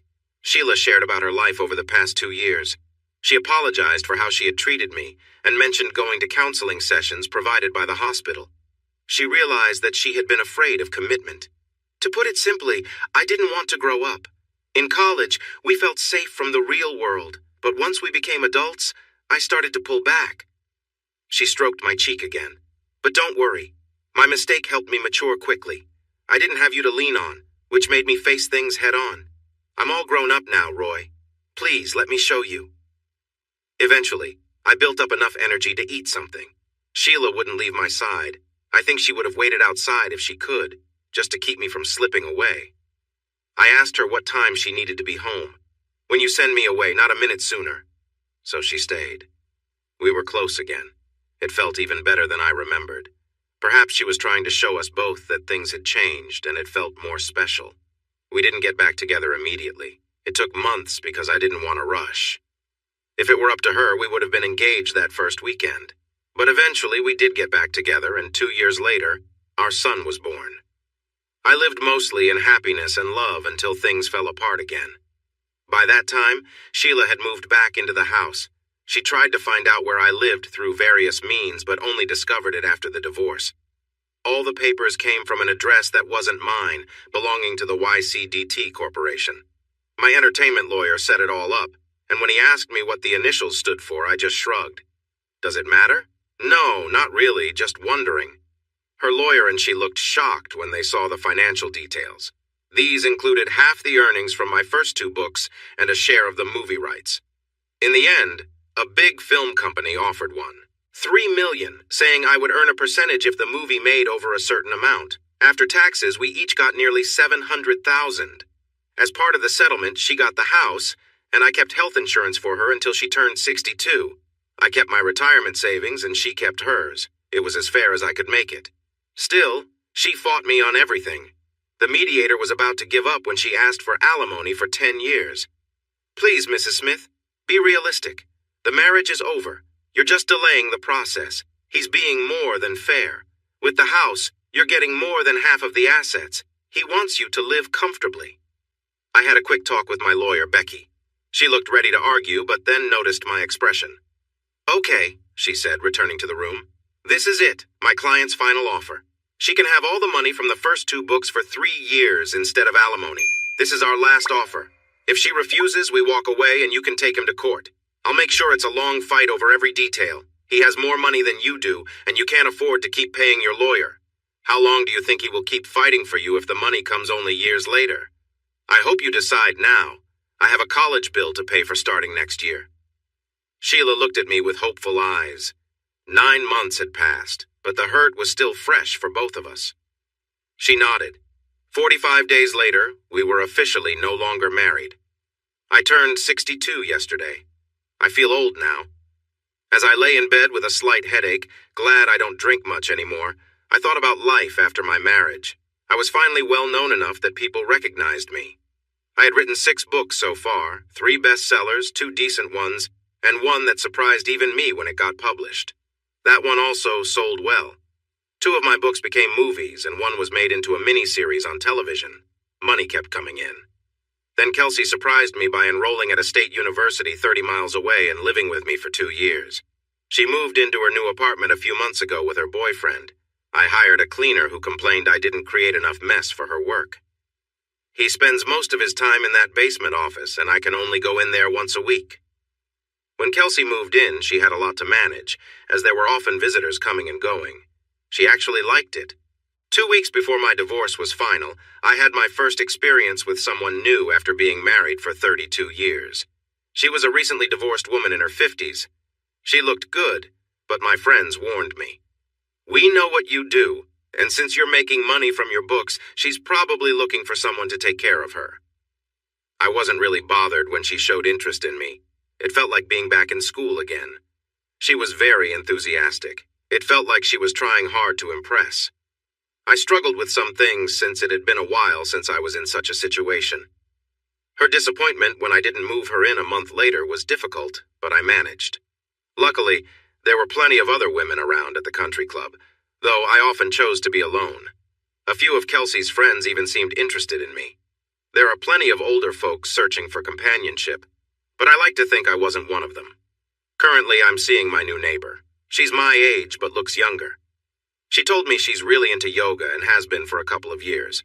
Her therapist suggested it to help her relax, and it worked well for her. She often encourages me to join her, but I prefer my workouts. I must admit, her flexibility impresses me. I watched her house being built across the cove from mine. It was much simpler than the large homes around it, a cozy 3-bedroom cottage with a nice outdoor area.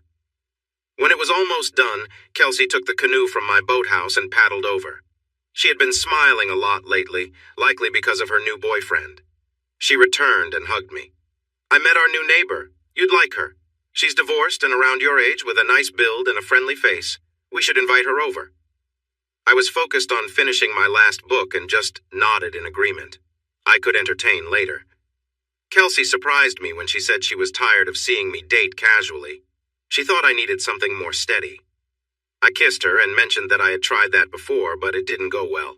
The new house was finished and our neighbor moved in. One morning I was in my pontoon boat trying to catch dinner when I spotted her on her patio. I took out my binoculars. She was on a mat, practicing a series of moves that looked graceful, wearing a snug outfit. I couldn't see her face at first. It was hidden under a big pile of silver hair that seemed familiar. Maybe I should invite her over for dinner one evening. I caught a glimpse of our new neighbor this morning. Why don't we be nice and ask her to dinner? It's a good neighborly thing to do. Kelsey sat there, smiling at me. You know, there's no one like an older person with a crush. I pretended to be upset. She just smiled more. I'll invite her to your birthday party next week. You can meet her in a relaxed setting. I already told you I don't want a party. It doesn't matter. The reality is that when people get older, the younger ones often take charge. Besides, I've already invited a few people. So that Friday afternoon, I was outside on the patio chatting with friends and family. Becky was there with her family. We had stayed friends, and her daughter came around often since she went to the same college as Kelsey. My son and his new wife were there, along with my former daughter-in-law and her new husband. I thought sadly about Sheila not being there. My butcher was there too, happily accepting compliments about his meat. We had become golf buddies. A handful of my country club friends and their spouses joined us, making it about 40 people in total.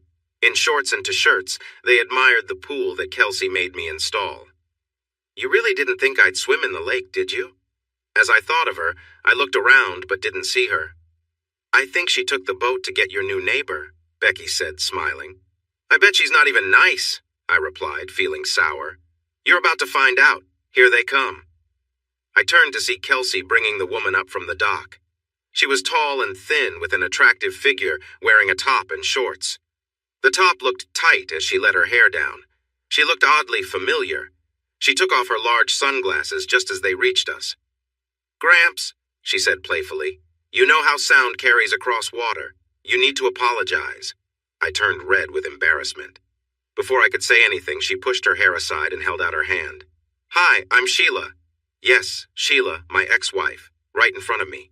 You're my new neighbor?" Her smile faded a little. Then she spoke as if we had never met. "Yes, I am. My granddaughter lives nearby, and I fell in love with this place. I've been divorced for a couple of years and recently retired. My ex had some money and was kinder than I expected. I got a great deal on the lot and built the house I'd always wanted." She paused for a moment. "Please, Roy. There was nothing left for me where I was. I sold my house and am trying to move on. I won't bother you or come over uninvited. Kelsey is here. You're here. I don't want to be too far away." I couldn't complain. She accepted compliments about her new look, sharing how helpful therapy and yoga had been for her. Two of the women I had dated in the past were there, and when introductions were made, they exchanged polite smiles, each sizing up the other. In the end, Sheila gave a warm smile. She was confident and clearly took pride in herself, and they both knew it. Becky burst out laughing. "Did you know about this?" she asked, still grinning. "No," I replied, "but Sheila really does look great, doesn't she?" I sighed, remembering. She always did, at least to me. Didn't stop things from ending the way they did. Sheila, overhearing, stood quietly for a moment, then composed herself, brushed away a stray tear, and returned with a bright smile. The evening continued with us all chatting and laughing like the friends we had always been. At some point, Sheila settled beside me and stayed there for the rest of the night.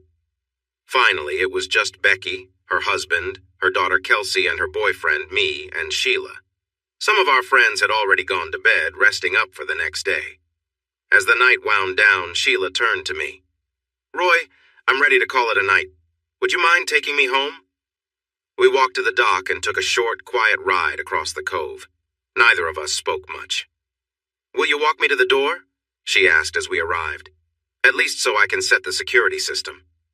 Inside, she showed me around, pointing out small features she'd put into the place. It was simple, cozy, and thoughtfully designed. I told her I was impressed. "I'm happy here," she said softly. She made coffee and we sat for a bit, but as I got up to leave, she spoke in a gentle voice. "Stay, please." "Sheila, I don't think that's a good idea," I said, hesitating. "Just for tonight. We're not going back to how things were. Just comfort for a friend. Please?" Something in her voice made me pause, and before I knew it, I reached out and held her close. The night was familiar, but somehow different. There was a shared understanding, and everything felt lighter and more natural. In the morning, I woke up with Sheila beside me, watching me with a quiet smile. "Morning," she said. "Morning," I replied. "Any regrets about last night?" She thought for a moment. "No, like I said, we're not going back to the past. I'm not looking to be married again, and I don't expect us to be a traditional couple. But maybe we could find a way to have each other in our lives, in a way that works." She smiled, and in her gaze I saw a warmth and sincerity that made me think about it. As we shared a calm moment, she glanced over at me and chuckled. "Oh, by the way, I finally figured out what the letters in your corporation's name stand for." I laughed, realizing I'd never told her. The letters stood for, "You can't do that." And maybe, in that moment, I realized that sometimes life surprises you in ways you'd never expect. I had picked up a few skills myself. Later, we were lying together, cozy and close. She suddenly jumped up. "I need you to return the favor, but I definitely need a shower first."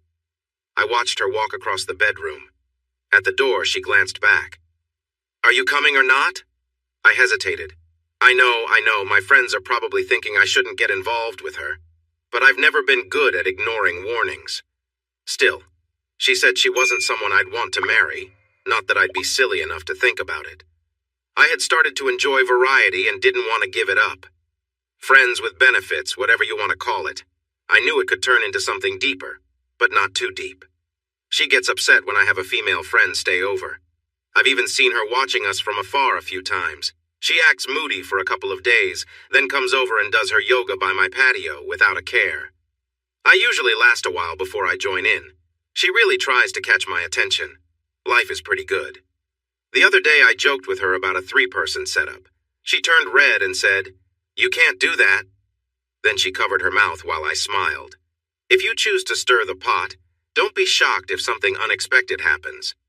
Some of you didn't like the last chapter, but a few understood it. I thought this final chapter might clarify things. No, I didn't write it because of the feedback. It was almost ready to share. Feel free to share your thoughts, good or bad. Thanks for reading. I walked through the rooms of my new house. It was nearly done. Soon the decorators would start, the furniture would arrive, and the yard would be finished.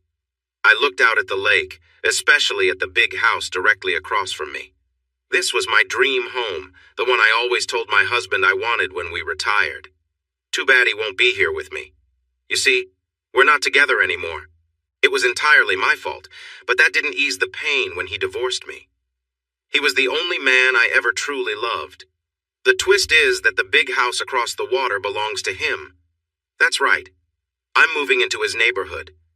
He doesn't know yet. Our granddaughter knows, but promised to keep it a secret.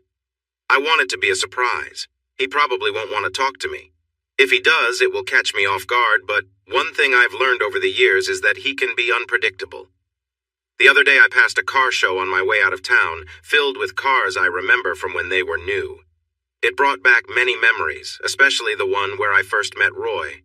It was 1972, a time of freedom and change. I was in college working towards a nursing degree, 300 miles from home with no one to hold me back. I wasn't inexperienced by any means. Let's just say I had a lot of friends in high school.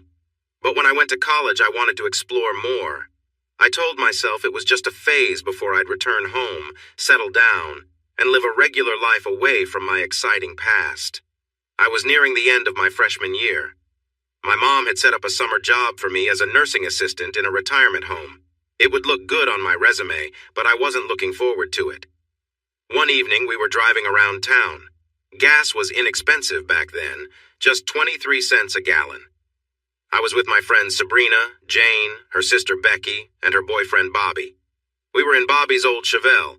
Bobby was talking proudly about his car's engine and features, but I didn't understand much about cars. To me, they were just something to help you get where you needed to go. I was enjoying some wine when we stopped next to a larger car with 2 guys our age in it. Bobby decided to tease them about their car, asking if their grandpa knew they were driving it.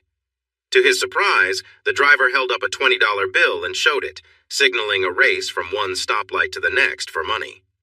Bobby missed the light change because he was shocked, and the other guy pulled ahead slowly, laughing as he went. We caught up with them at the next light. Bobby, feeling competitive, pulled out a 20 and wanted to race. It was clear from the start he was outmatched. When the light changed, he struggled to keep up, and the other car pulled into a grocery store parking lot. They got out and started chatting about their cars, lifting hoods and checking engines. I stayed in the car, unable to see the driver since he had his head under the hood. Sabrina whispered to me that the passenger was kind of cute and suggested we get out. As we did, I heard a guy named Billy trying to persuade the driver to let us ride with them, joking about our interest in them. It was frustrating to hear. I quickly adjusted my top and let my hair fall into my face. I stood up, holding back my hair with one hand, and introduced myself. "Hi, I'm Sheila," I said with a playful smile. The guy turned bright red while everyone, including me, laughed. I got a glimpse of his quick sense of humor. He shook my hand. "Roy, nice to meet you. Have I told you how much I love dogs?" He was about 6 feet tall, thin, with long hair and a well-kept beard. His brown eyes sparkled behind silver glasses. He reminded me of a more polished John Lennon. I liked him right away. We sat and talked for a while. Then he went inside and bought me 2 bottles of my favorite wine and a case of beer. Boone's Farm Strawberry Hill. They still sell it, and just seeing the label makes me feel a bit queasy even now. He and Billy enjoyed a few beers while Sabrina and I focused on the wine. We chatted and laughed. In no time, I was snuggled under his arm. Seatbelts and drinking? We didn't think about that. We were college students feeling invincible. He didn't drink much, so I decided to drink a bit more. He had been playfully touching my leg for an hour. I was thinking about getting closer to him when we got back to the apartment. Billy and Sabrina had stopped drinking and were getting close in the back seat. I finished my bottle and polished off what was left of hers. That wasn't the best choice. By the time we got back to the apartment, I was feeling dizzy. Roy actually carried me inside and laid me down on the couch, where I quickly fell asleep. He went home, as there wasn't much else he could do for me. About 20 minutes later, Sabrina was holding my hair back while I was feeling unwell. She gave me some aspirin and a big glass of water and helped me to bed. I lay there feeling a bit woozy when I heard them whispering. Think she's asleep yet? Yeah, when she's passed out like this, she's done for the night. Now, where were we? So I lay there listening to Billy and Sabrina until I couldn't take it anymore. I grabbed the trash can and emptied my stomach again. They didn't even notice. All college kids go through moments like this. You wake up wondering what happened while you were asleep, and you have a terrible headache. Sabrina and Billy were at it again, which might have woken me up. I went to the bathroom, drank a lot of water, and soon felt sick again. After a long shower, I stumbled back to bed, forgetting to change my clothes. Billy was dozing off, and Sabrina poked him gently, covering me with a blanket. How do you feel? She asked. I feel like I always do after drinking too much. Not great. Did I embarrass myself last night? No, you were having fun. You told Roy you were going to take him home with you, holding your top out the window, and then you passed out in his lap. I noticed his pants were unzipped when we helped you out of the car. He was feeling very frustrated. I held the pillow over my head while Billy laughed. I won't be able to face him. I wouldn't be so sure. He left you his number and said to call. Maybe you two can hang out today? Hearing Billy say that made me feel alive again. Thanks. Now please leave so we can get dressed. Do you know what dorm he's in? Even better, I know where his apartment is. Great. I'll go with you when Sabrina takes you home. You can show me. So I went to his apartment without telling him. I ended up falling asleep on his couch because I was still feeling tired from the night before. I woke up 3 hours later not really knowing where I was. This had happened to me before in college. He was at his kitchen table studying. I felt silly for sleeping again, but he laughed and made me feel better. He even took me out to eat when I said I was hungry. It wasn't a fast food place, but a nice spot I had passed many times without noticing. We ate soup served in a bowl made of bread. It was delicious. I started feeling more like myself again. We talked and flirted. We went to the park just to enjoy the fresh air and sunshine. He seemed to know a lot of people. I almost panicked when 2 of my friends came by. I had been close with both of them, but I worried they might say something. I held on to Roy as I introduced them, hoping to send a hint. Thankfully, they picked up on it, and I felt relieved. They had their guitars, and soon we were all singing together. Roy had a surprisingly good voice. I was feeling excited from the friendly touches and light kisses, so I decided to move things forward. I asked him to stop and grab some drinks on the way back to his apartment. We shared a few, and then I needed to use the bathroom. I got an idea. I started the shower and quickly changed. The look on his face was priceless when I opened the door, playfully asking him for fresh towels. I turned back and smiled over my shoulder. You coming or what? I was glad he chose to join me. We had some fun in the shower before heading to his bedroom. He had a nice setup. With some experience, I noticed he had just the right amount of everything. But it was the way he treated me that made it special. I always thought the saying about magic being more important than size was just a saying, but I found it really was true. It felt like he was connecting with me on a deeper level. He took his time, being gentle and paying attention to everything that mattered. I felt amazing before we took things to the next step. It was tough for me, and I felt anxious, but he took his time, moving slowly. Once he was completely with me, he paused before starting to move at a gentle pace until he found a nice rhythm. He was driving me wild, and then suddenly I felt an unexpected wave of pleasure wash over me. I was breathless and teary-eyed with how amazing it felt when he started to pick up speed. Just after feeling that intense moment, I experienced the strongest feeling of joy I had ever felt. I finally understood what people meant when they talked about a warm afterglow. Later that night, when he took me back to the dorm, my friend Sabrina looked at me and smiled. "How was he?" I looked straight back at her. "The best I've ever had. I think I might marry him." She seemed shocked. "Really? You thinking about marriage? What happened to my fun-loving friend?" I sighed. That nickname came from those who thought they could easily win my affection under the right circumstances, and I hoped he would never hear it. "Those days are gone, at least for now," I replied. "You're serious. I need to meet him. If he's as amazing as you say, I might take a chance." She laughed when I jokingly said, "Not if I can help it," and went off to the bathroom. We did look into him. He was a scholarship student from a low-income single-parent home. He worked almost full-time and still had great grades. He was really smart. I was thankful I had a friend in the admissions office to help.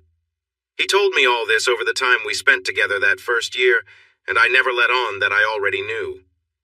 By the end of the school year, I managed to visit his apartment, and we spent 4 wonderful weeks there before I had to leave. He planned to stay and work as many hours as possible. "This way I can cut back next year and spend more time with you," he said. I couldn't disagree with that.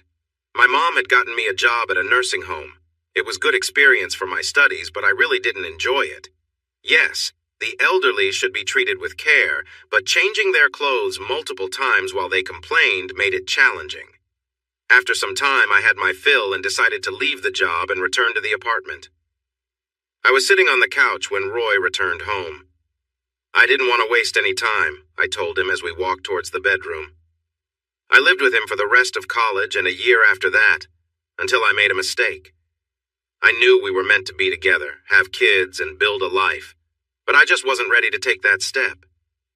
He surprised me when he asked me to marry him, and in that moment it felt like I was losing my youth. He didn't take my answer well. A crack appeared in our relationship, and it just kept growing wider. It was mostly my fault. The doctor was a clever man, but he was not a good person. He listened to the nurses, learning who he could easily manipulate.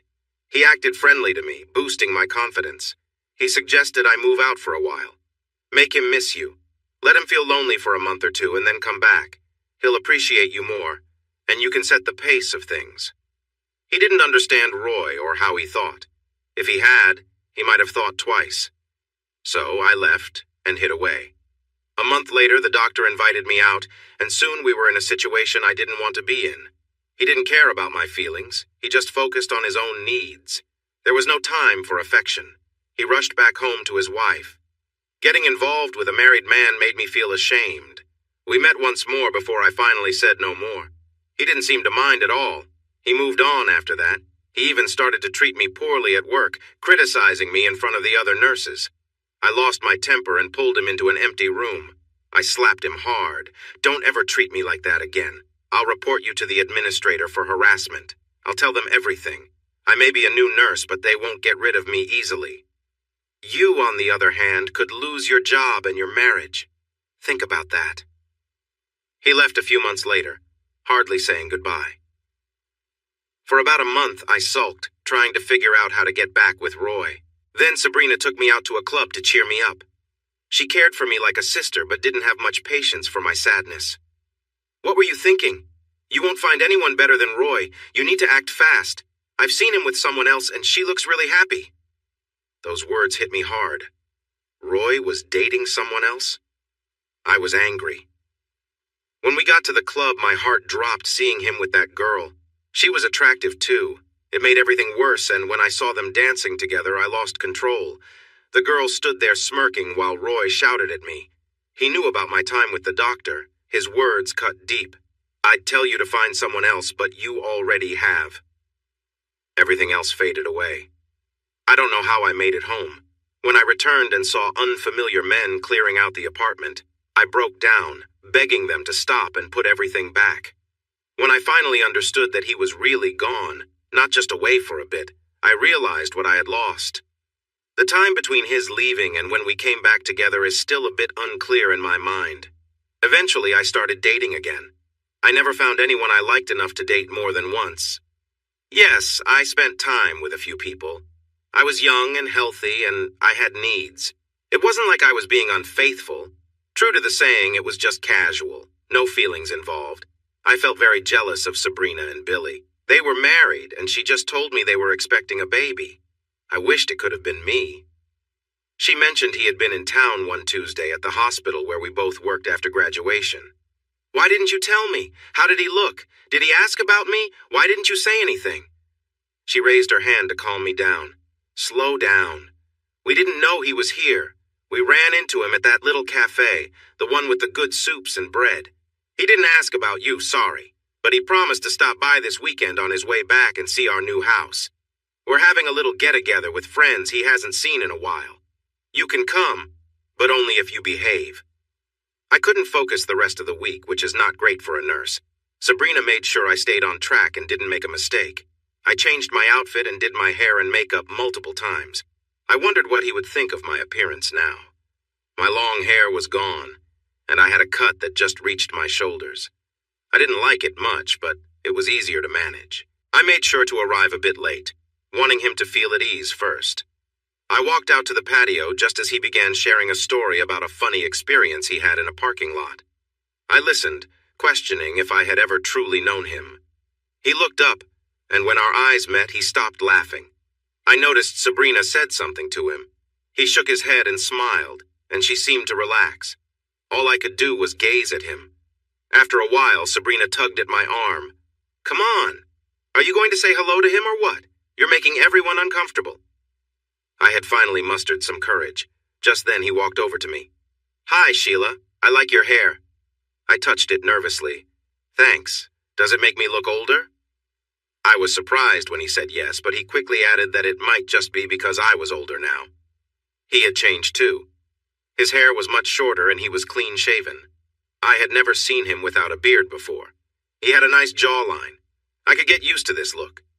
I followed him around while he drank a lot. I could count on both hands the times he had gotten this drunk during our lifetime together. Once he reached a certain point, I took his hand. He didn't even notice. Sabrina and Billy later took him back to his motel. I hadn't let go of his hand and didn't plan to. We got him into the room and I helped him change into something comfortable after they left. I gave him some pain relief, placed a glass of water on the nightstand, and brought a wastebasket closer, knowing he might need it later. He did need it, but I took care of everything and made sure he rinsed his mouth out before he went back to sleep.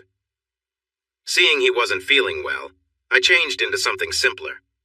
When he started to feel better, I cuddled up next to him. At some point during the night, he turned to face my back, wrapping his arms around me as he usually did. I quietly let my tears fall for a while. When he finally woke up, I was sitting on the bed. When he opened his eyes, he shook his head gently, feeling some pain, then lay still until it passed. When he looked again, I was still there. "What are you doing here?" he asked. "Just being where I belong, with you. Lie still for a bit and don't think too much." I got him some more medicine and placed a cool cloth on his forehead. After a while, I stood up, aware he was watching me the whole time. I glanced back. "You really need a shower. Are you coming?" I held my breath, knowing this was an important moment. I felt relief wash over me when he got into the shower with me. It took many months of talking before he fully welcomed me back into his life. I remember our last serious talk before he proposed again. "I love you. Yes, you made a mistake, but the biggest mistake was not being honest about your feelings. Did you think it would break us apart?" It was a question he didn't want answered. But remember, that saying, "Fool me once, shame on you. Fool me twice, shame on me," applies here. No matter where we are in life, 5 years, 10, or even 20 years from now, if there's ever a betrayal again, it will be over for good, understand? I nodded, promising myself that would never happen again. We must have conceived our child just before we married, because our son arrived 8 months later. He was a challenging baby, often unwell in his early years. If Roy hadn't been there, I might have lost my mind. Roy eloped with his girlfriend just before starting college. She was 5 months pregnant. They were young and not fully ready for such a commitment, but somehow managed to stay together for 13 years before they separated. It was not smooth. Many accusations were thrown around, and fights broke out over small things. We took in their dog and our granddaughter, Kelsey, full-time for a year. I loved Kelsey, but often felt unsure of how to connect with her. She was incredibly smart, far beyond her years. She skipped grades twice and graduated high school at just 15. Roy could relate to her intelligence, and they bonded well. They could communicate a lot just with their eyes and hand movements. Since the divorce made things financially tough, Roy stepped up and offered to pay for college. I was taken aback by that. Things were difficult when a recession hit, and Roy lost his job. He didn't like it much, but the pay was good. So he took a job as a forklift operator at a nearby factory just to stay busy. He moved up quickly and soon was back in an office doing what he does best. That's when the deck story began. My biggest mistake is underestimating my husband. When Junior was little, we lived in a house in the country with a wood stove in the chimney. We used it sometimes, especially in the colder months, to help lower our heating bills. One Christmas, I was going shopping. Roy was watching a show about wood carving and mentioned he had always wanted to try it. It was so unusual for him that I couldn't believe it. He had basic tools, but that was it. I jokingly told him he couldn't do anything like that and laughed as I left. When Roy gets interested in something, he researches it thoroughly. Once he thinks he knows enough, he gives it a try. He doesn't fail often, and most of the time he succeeds. When I returned home, I was shocked by the carving he had made. I even accused him of buying it. He then sat down and carved another piece for me. Years later, he decided to build a deck for his mom. Sure, he had worked alongside builders, but the most complicated thing he had built before was a doghouse. I doubted his plan again, but when it was finished, it looked like a beautiful piece of art. It had 3 levels and was custom-made. His mom was so proud of him, and I felt pretty foolish. I even got frustrated when he wouldn't build a similar deck for us. "Honey, my mom's house is on a slope. Our yard is flat. I'd have to raise the top level to match the roof," he explained. I held on to that frustration for years, even though I knew he was right. As I approached 60, I was feeling the changes that come with aging. I had little aches and pains and wasn't enjoying life. It made me resentful to think about getting older, and I often took it out on Roy. Sometimes I hated how I treated him, but I couldn't stop. Deep down, I sensed he loved me enough to put up with it. It became so noticeable that Sabrina called me out about it. "What are you doing? You know Billy can't stand being around you because of how you treat Roy. He's worried it might affect him too. I love you, but one day you might go too far," she told me. Of course, I got upset, and she avoided me for a while. Eventually, I did push Roy too far. We were getting close to a point where we couldn't even have a normal conversation anymore. I could see he was unhappy. His face showed it when he thought I wasn't watching. In a strange way, it made me feel okay. I was sitting back to watch a romance movie when Roy looked at the screen. "Hey, I just saw a news story about that writer. He has over $60 million from writing romance novels." It just came out. "It's too bad you don't have the skill to do something like that." I could tell I had hurt his feelings. How hard could it be? Boy meets girl. They fall in love. Something happens to keep them apart. True love wins in the end. Money changes hands. I don't remember everything we said after that, but I know my words were not nice, and it ended with him saying, "You can't do that." For the next few months, he spent more time on the computer. I figured he was looking for things that interested him. It kept him quiet, so I let him be. One night, he handed me 5 heavy binders. "What's this?" I asked. He smiled. "It's the romance novel you said I couldn't write." Oh, I had forgotten about that. I didn't want to make him happy, so I casually put it on the coffee table. "I'll read it later. Right now, I want to watch a movie." It stayed there for weeks until one day it was gone. Then Kelsey came over and found the binders. She actually read it and said how good it was. She looked at Roy with a new admiration. She always liked him more than anyone else, even her parents. Now she seemed to think he was amazing. She was very smart, so if she liked it, there must be something there. I wanted to read it, but by then she had taken it to school and copied it. I was surprised when a man called Roy about his book. When Roy said no to working with him, I thought that would be the end of it. That moment was when Roy finally had enough. One night, while I was upset over something small, he got really upset with me, which shocked me. Once I got over the surprise, I was really mad at him. The next day when I came home, it was the first time in years that dinner wasn't ready. When I found out he had already eaten, I didn't like that at all. It felt like the last straw. I fell back into my old habit of complaining about my personal life. It felt all too familiar. Dr. Feldman wasn't good-looking, but he had a strong presence. Soon we were having lunch together while I shared my made-up problems. He knew just what to say and how to use it to his benefit. I was still in denial, upset about Roy's behavior. I had no one to talk to, and keeping it all inside was hard. Eventually, I ended our marriage. I rented a condo and waited for the security check and approval. It took 6 weeks, but I finally had a new place to call home. I looked at the walls, feeling satisfied. I knew he would be at my mercy. Being out of contact, with him not knowing where I was, gave me a sense of control. This was when everything fell apart. Roy did not respond how I thought he would. I believed that as long as we were apart, nothing could break our marriage. I held on to the hope that Roy's feelings for me would make him accept whatever I did as long as I returned home. I was on vacation, hiding away. It took him just a week to find me. I was completely surprised. I had bought new, younger clothes and changed my hair color. I felt much younger. The girl who found me looked like she was in high school. When she said my full name in surprise, I thought she was a friend of my daughter, Kelsey. After I confirmed my identity, she gave me a manila envelope. "You've been served, sorry." And just like that, she disappeared. Reading the papers made me furious. A legal separation? Just because I wanted a break? How could he do this? I became even angrier when I saw my phone was dead. He had canceled my service. What was he thinking? I had a lot to say to him, I swear. I tried calling him at least 100 times before I realized he wasn't going to pick up.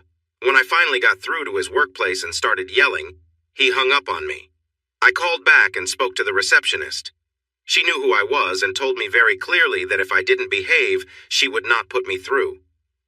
"You can't call him at work and bother him, Sheila. Try talking to him nicely. Maybe he'll listen." I decided to try that. And surprisingly, we talked. More like he was ranting to me.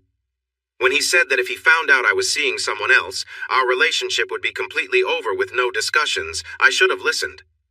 But I was feeling too proud and strong, so I ignored him. We all know how that turned out. I shared what he said with Dr. Feldman, and he suggested that I leave the condo while Roy came back in. If anyone was on our floor, he could just take the elevator back up. We thought we were clever. The idea that Roy might hire someone to follow me never crossed our minds. My new relationship wasn't that great. He wasn't as fit as Roy, and it never lasted long. Sure, I had my moments of enjoyment, but it was more about getting back at Roy than anything else. When everything fell apart and Roy filed for divorce, I felt lost.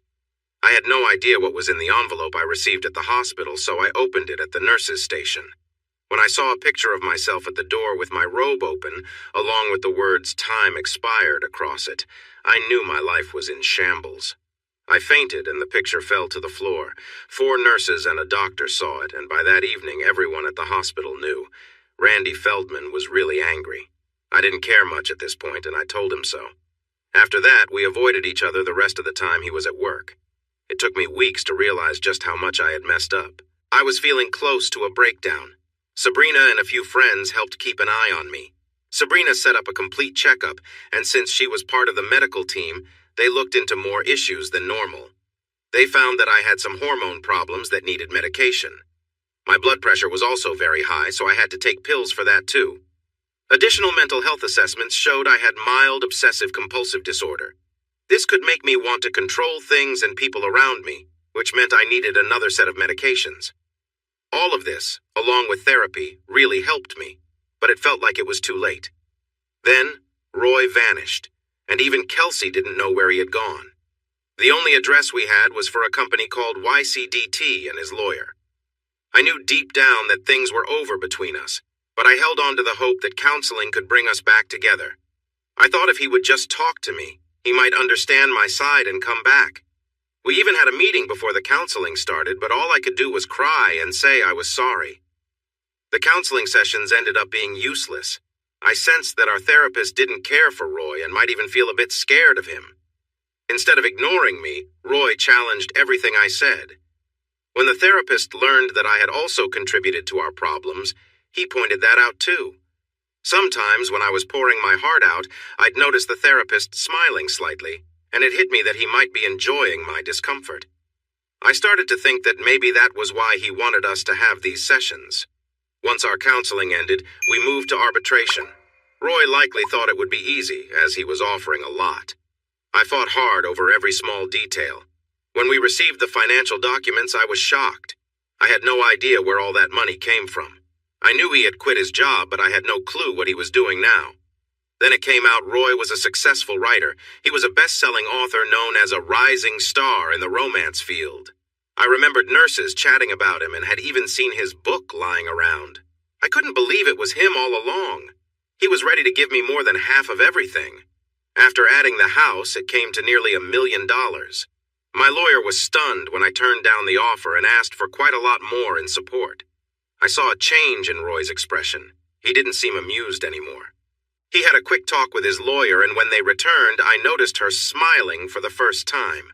He'll also include earnings from his first 2 books for the next 3 years. Take it or leave it. That's his final offer. Refuse, and we won't go to mediation, and you can take us to court. They will never give you what you get now, and I will fight you hard over every detail. I can keep things tied up for years. Please refuse. My daughter starts college next year, and the money from this will help pay for it. At that moment, I felt hopeless and realized he might be enjoying watching me struggle, knowing it was for nothing. I agreed to the terms, went home, and cried. While I was crying, it dawned on me that I kept forgetting how clever he was. Growing up with his mother without much male influence made him clever in different ways. At times, he thought like a woman. I remembered once at his old job, when another manager was really troublesome, taking credit and trying to ruin his career. He was upset for a time, but then one day, he was smiling again. The manager left in shame. Roy celebrated by drinking more than usual. I mentioned how lucky he was. He laughed and explained how he had quietly worked to ruin that man without anyone knowing. Then he told that manager what he had done as he left. I thought he might just be showing off to me, but it still made me uneasy. Even the settlement felt like a way to show off. He never cared much for money, and it let him highlight what he accomplished through my teasing remarks. I didn't know it then, but he already had another book ready to be published and was well into writing his 4th. He even dedicated the 3rd book, which wasn't as successful, to me, thanking me for starting his new career. Only a few close to us understood what he meant. I visited his house once. Kelsey took me while he was on a book tour. It was lovely. I looked at the empty lot across the cove that would later be my home, admiring the view. I stayed at my job despite being demoted. I actually liked it more, getting to do more nursing instead of administrative work. The first year alone was tough. The second year wasn't as hard. My therapy was going well. Even though Roy thought otherwise, I never cheated on him while we were married until the very end. I did go out to dinner twice with a doctor while Roy was away. I don't even know why I did it. My therapist believes I needed to feel desirable again. Thanks to therapy and exercise, I was able to stop taking my blood pressure medication.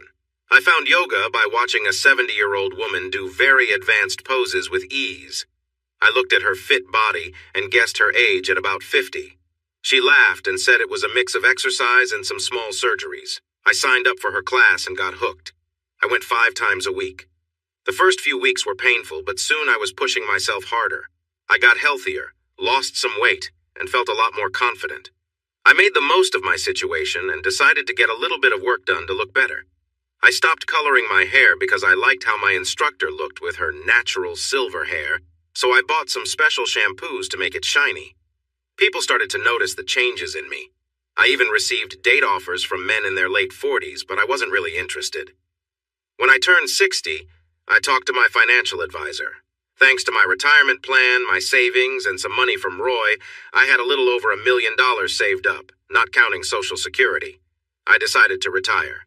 My granddaughter Kelsey came over for the weekend, excited about my new look and my free time. "What are you going to do now, Grandma?" Honestly, I didn't know. "You should move to the lake. I know you like it there, and it would be close to me." She was about to graduate at the end of the year and wouldn't turn 18 for 2 more months. I believed she would continue her education, maybe go for a master's degree or even a PhD. I was sure Roy would help out, and I wanted to support her too if she needed it. Kelsey had a new boyfriend she was serious about. They were planning to get an apartment together as soon as she turned 18. He was really smart, just like her, and sometimes I felt a little out of place when they were around. I thought about it. There was nothing holding me to my current home except the house, and I could rent it out until the market got better. Plus, I really liked the lake. I never meant to live near my ex, truly. I just found a great deal I couldn't ignore, and I liked the idea of building the perfect home for myself. Kelsey was excited about the move but had some concerns. I don't know how Grandpa will take it. He never talks about you, but he keeps a picture of you by his bed. I asked him about it once. He had said, I loved her for 36 years and most of those were happy times. I keep the picture to remember those days and to remind myself not to make the same mistakes again. Sometimes I think Kelsey enjoys bringing him up when she talks to me. When he started dating again, it felt like he was trying to catch up on lost time, which Kelsey didn't like. Widows and divorced women, most are over 50, though he has dated younger too. He thinks I don't notice, but I know he has a reputation. He is successful and looks good for his age. Some of them might just be after his money, but he's not naive. I wish he would be more careful. Even older people need to be cautious. Kelsey joked about his parade of dates, then complimented my hair, which I had let grow back out to a longer style. Finally, my new house was ready. Kelsey and I had a small housewarming. My new home was in a different area from his, so she had to drive almost 5 miles when she could have taken a short boat ride. She did it because Roy still didn't know I lived there. He saw you the other day while you were doing yoga. He didn't see your face, though. He did say you looked great for your age. He wanted to invite you over. I'm keeping him busy until his birthday in 2 weeks. I'm planning a little party. I asked her how she got him to agree to a party, knowing he didn't like them. Grams, you know him better than I do. Nobody makes him do anything unless he wants to. I sort of begged him, but in a playful way. The day came, and I was a bundle of nerves. I planned to arrive a bit late so he would have a moment to relax with his friends. He hadn't actually talked to me since the divorce, but he still sent cards and gifts on my birthday and Christmas. He signed them from Kelsey and I, but Kelsey usually didn't know anything about them. I did the same. I decided to remind him of happier times. I wore a nice top that looked good on me and an old pair of favorite shorts. My hair was wavy again, and I put a scarf on it for the ride across the cove. Kelsey felt good, so she sped up the boat, making my hair fly everywhere. Sound travels well over the water, and as I was docking, I heard his lawyer ask if he had met me yet. No, she's probably not nice, he replied. Kelsey rushed up the yard with me behind, trying to get my hair out of my face. Grandpa, you know how sound carries over the water. She heard what you said. You need to say you're sorry. Finally, I got my hair out of my eyes and looked into his surprised face, holding out my hand. Hi, I said. I'm Sheila. I was happy when he let me stay and even happier when he took me home.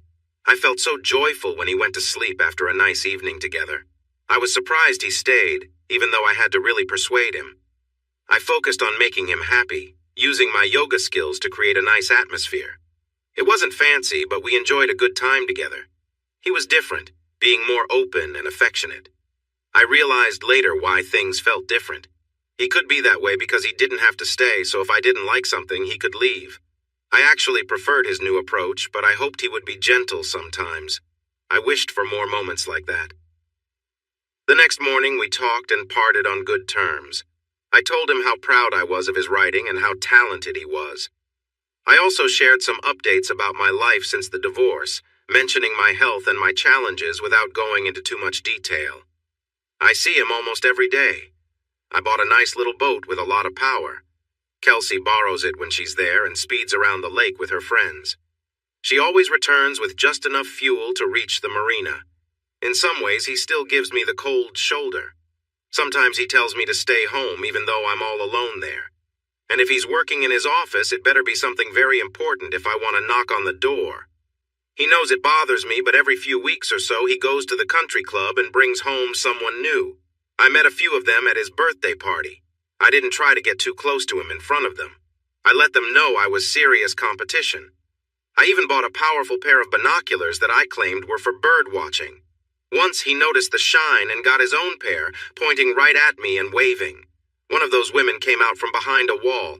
I ended up breaking my binoculars that day. I went inside and cried. I felt regret and pain.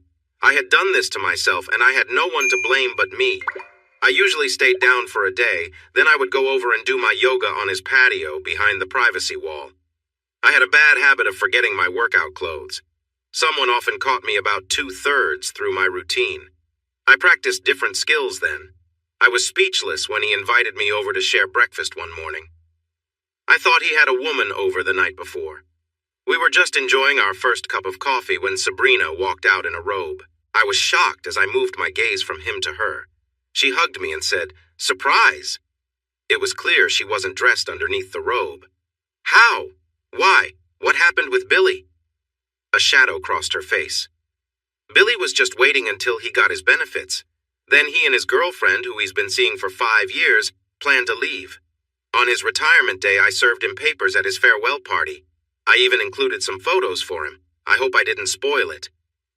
We split the retirement benefits 60-40 in my favor for a quiet divorce with no alimony. I ran into Roy later and he took me out to lunch. Then we had a few dinners and finally breakfast. Please don't be mad. I was upset, but there wasn't much I could do. So I relaxed and we enjoyed time on the patio like old friends. My life felt surreal. We had just finished an active morning and I was enjoying the moment when he surprised me. You know, you and Sabrina were roommates in college and were close for years. Were you ever curious? I wouldn't judge you if you were. We could relive some memories together. I laughed. That will never happen. You can't do that. I realized what I had said the moment it left my lips. He just smiled. You know better than to rule that out. So he didn't hurt her, but he didn't take her back. In the end, who really won? Hey everyone! Thanks for watching. Don't forget to subscribe and turn on notifications so you won't miss any of the exciting stories we have coming up. What do you think about the characters in this story? Let us know in the comments. We'd love to hear from you.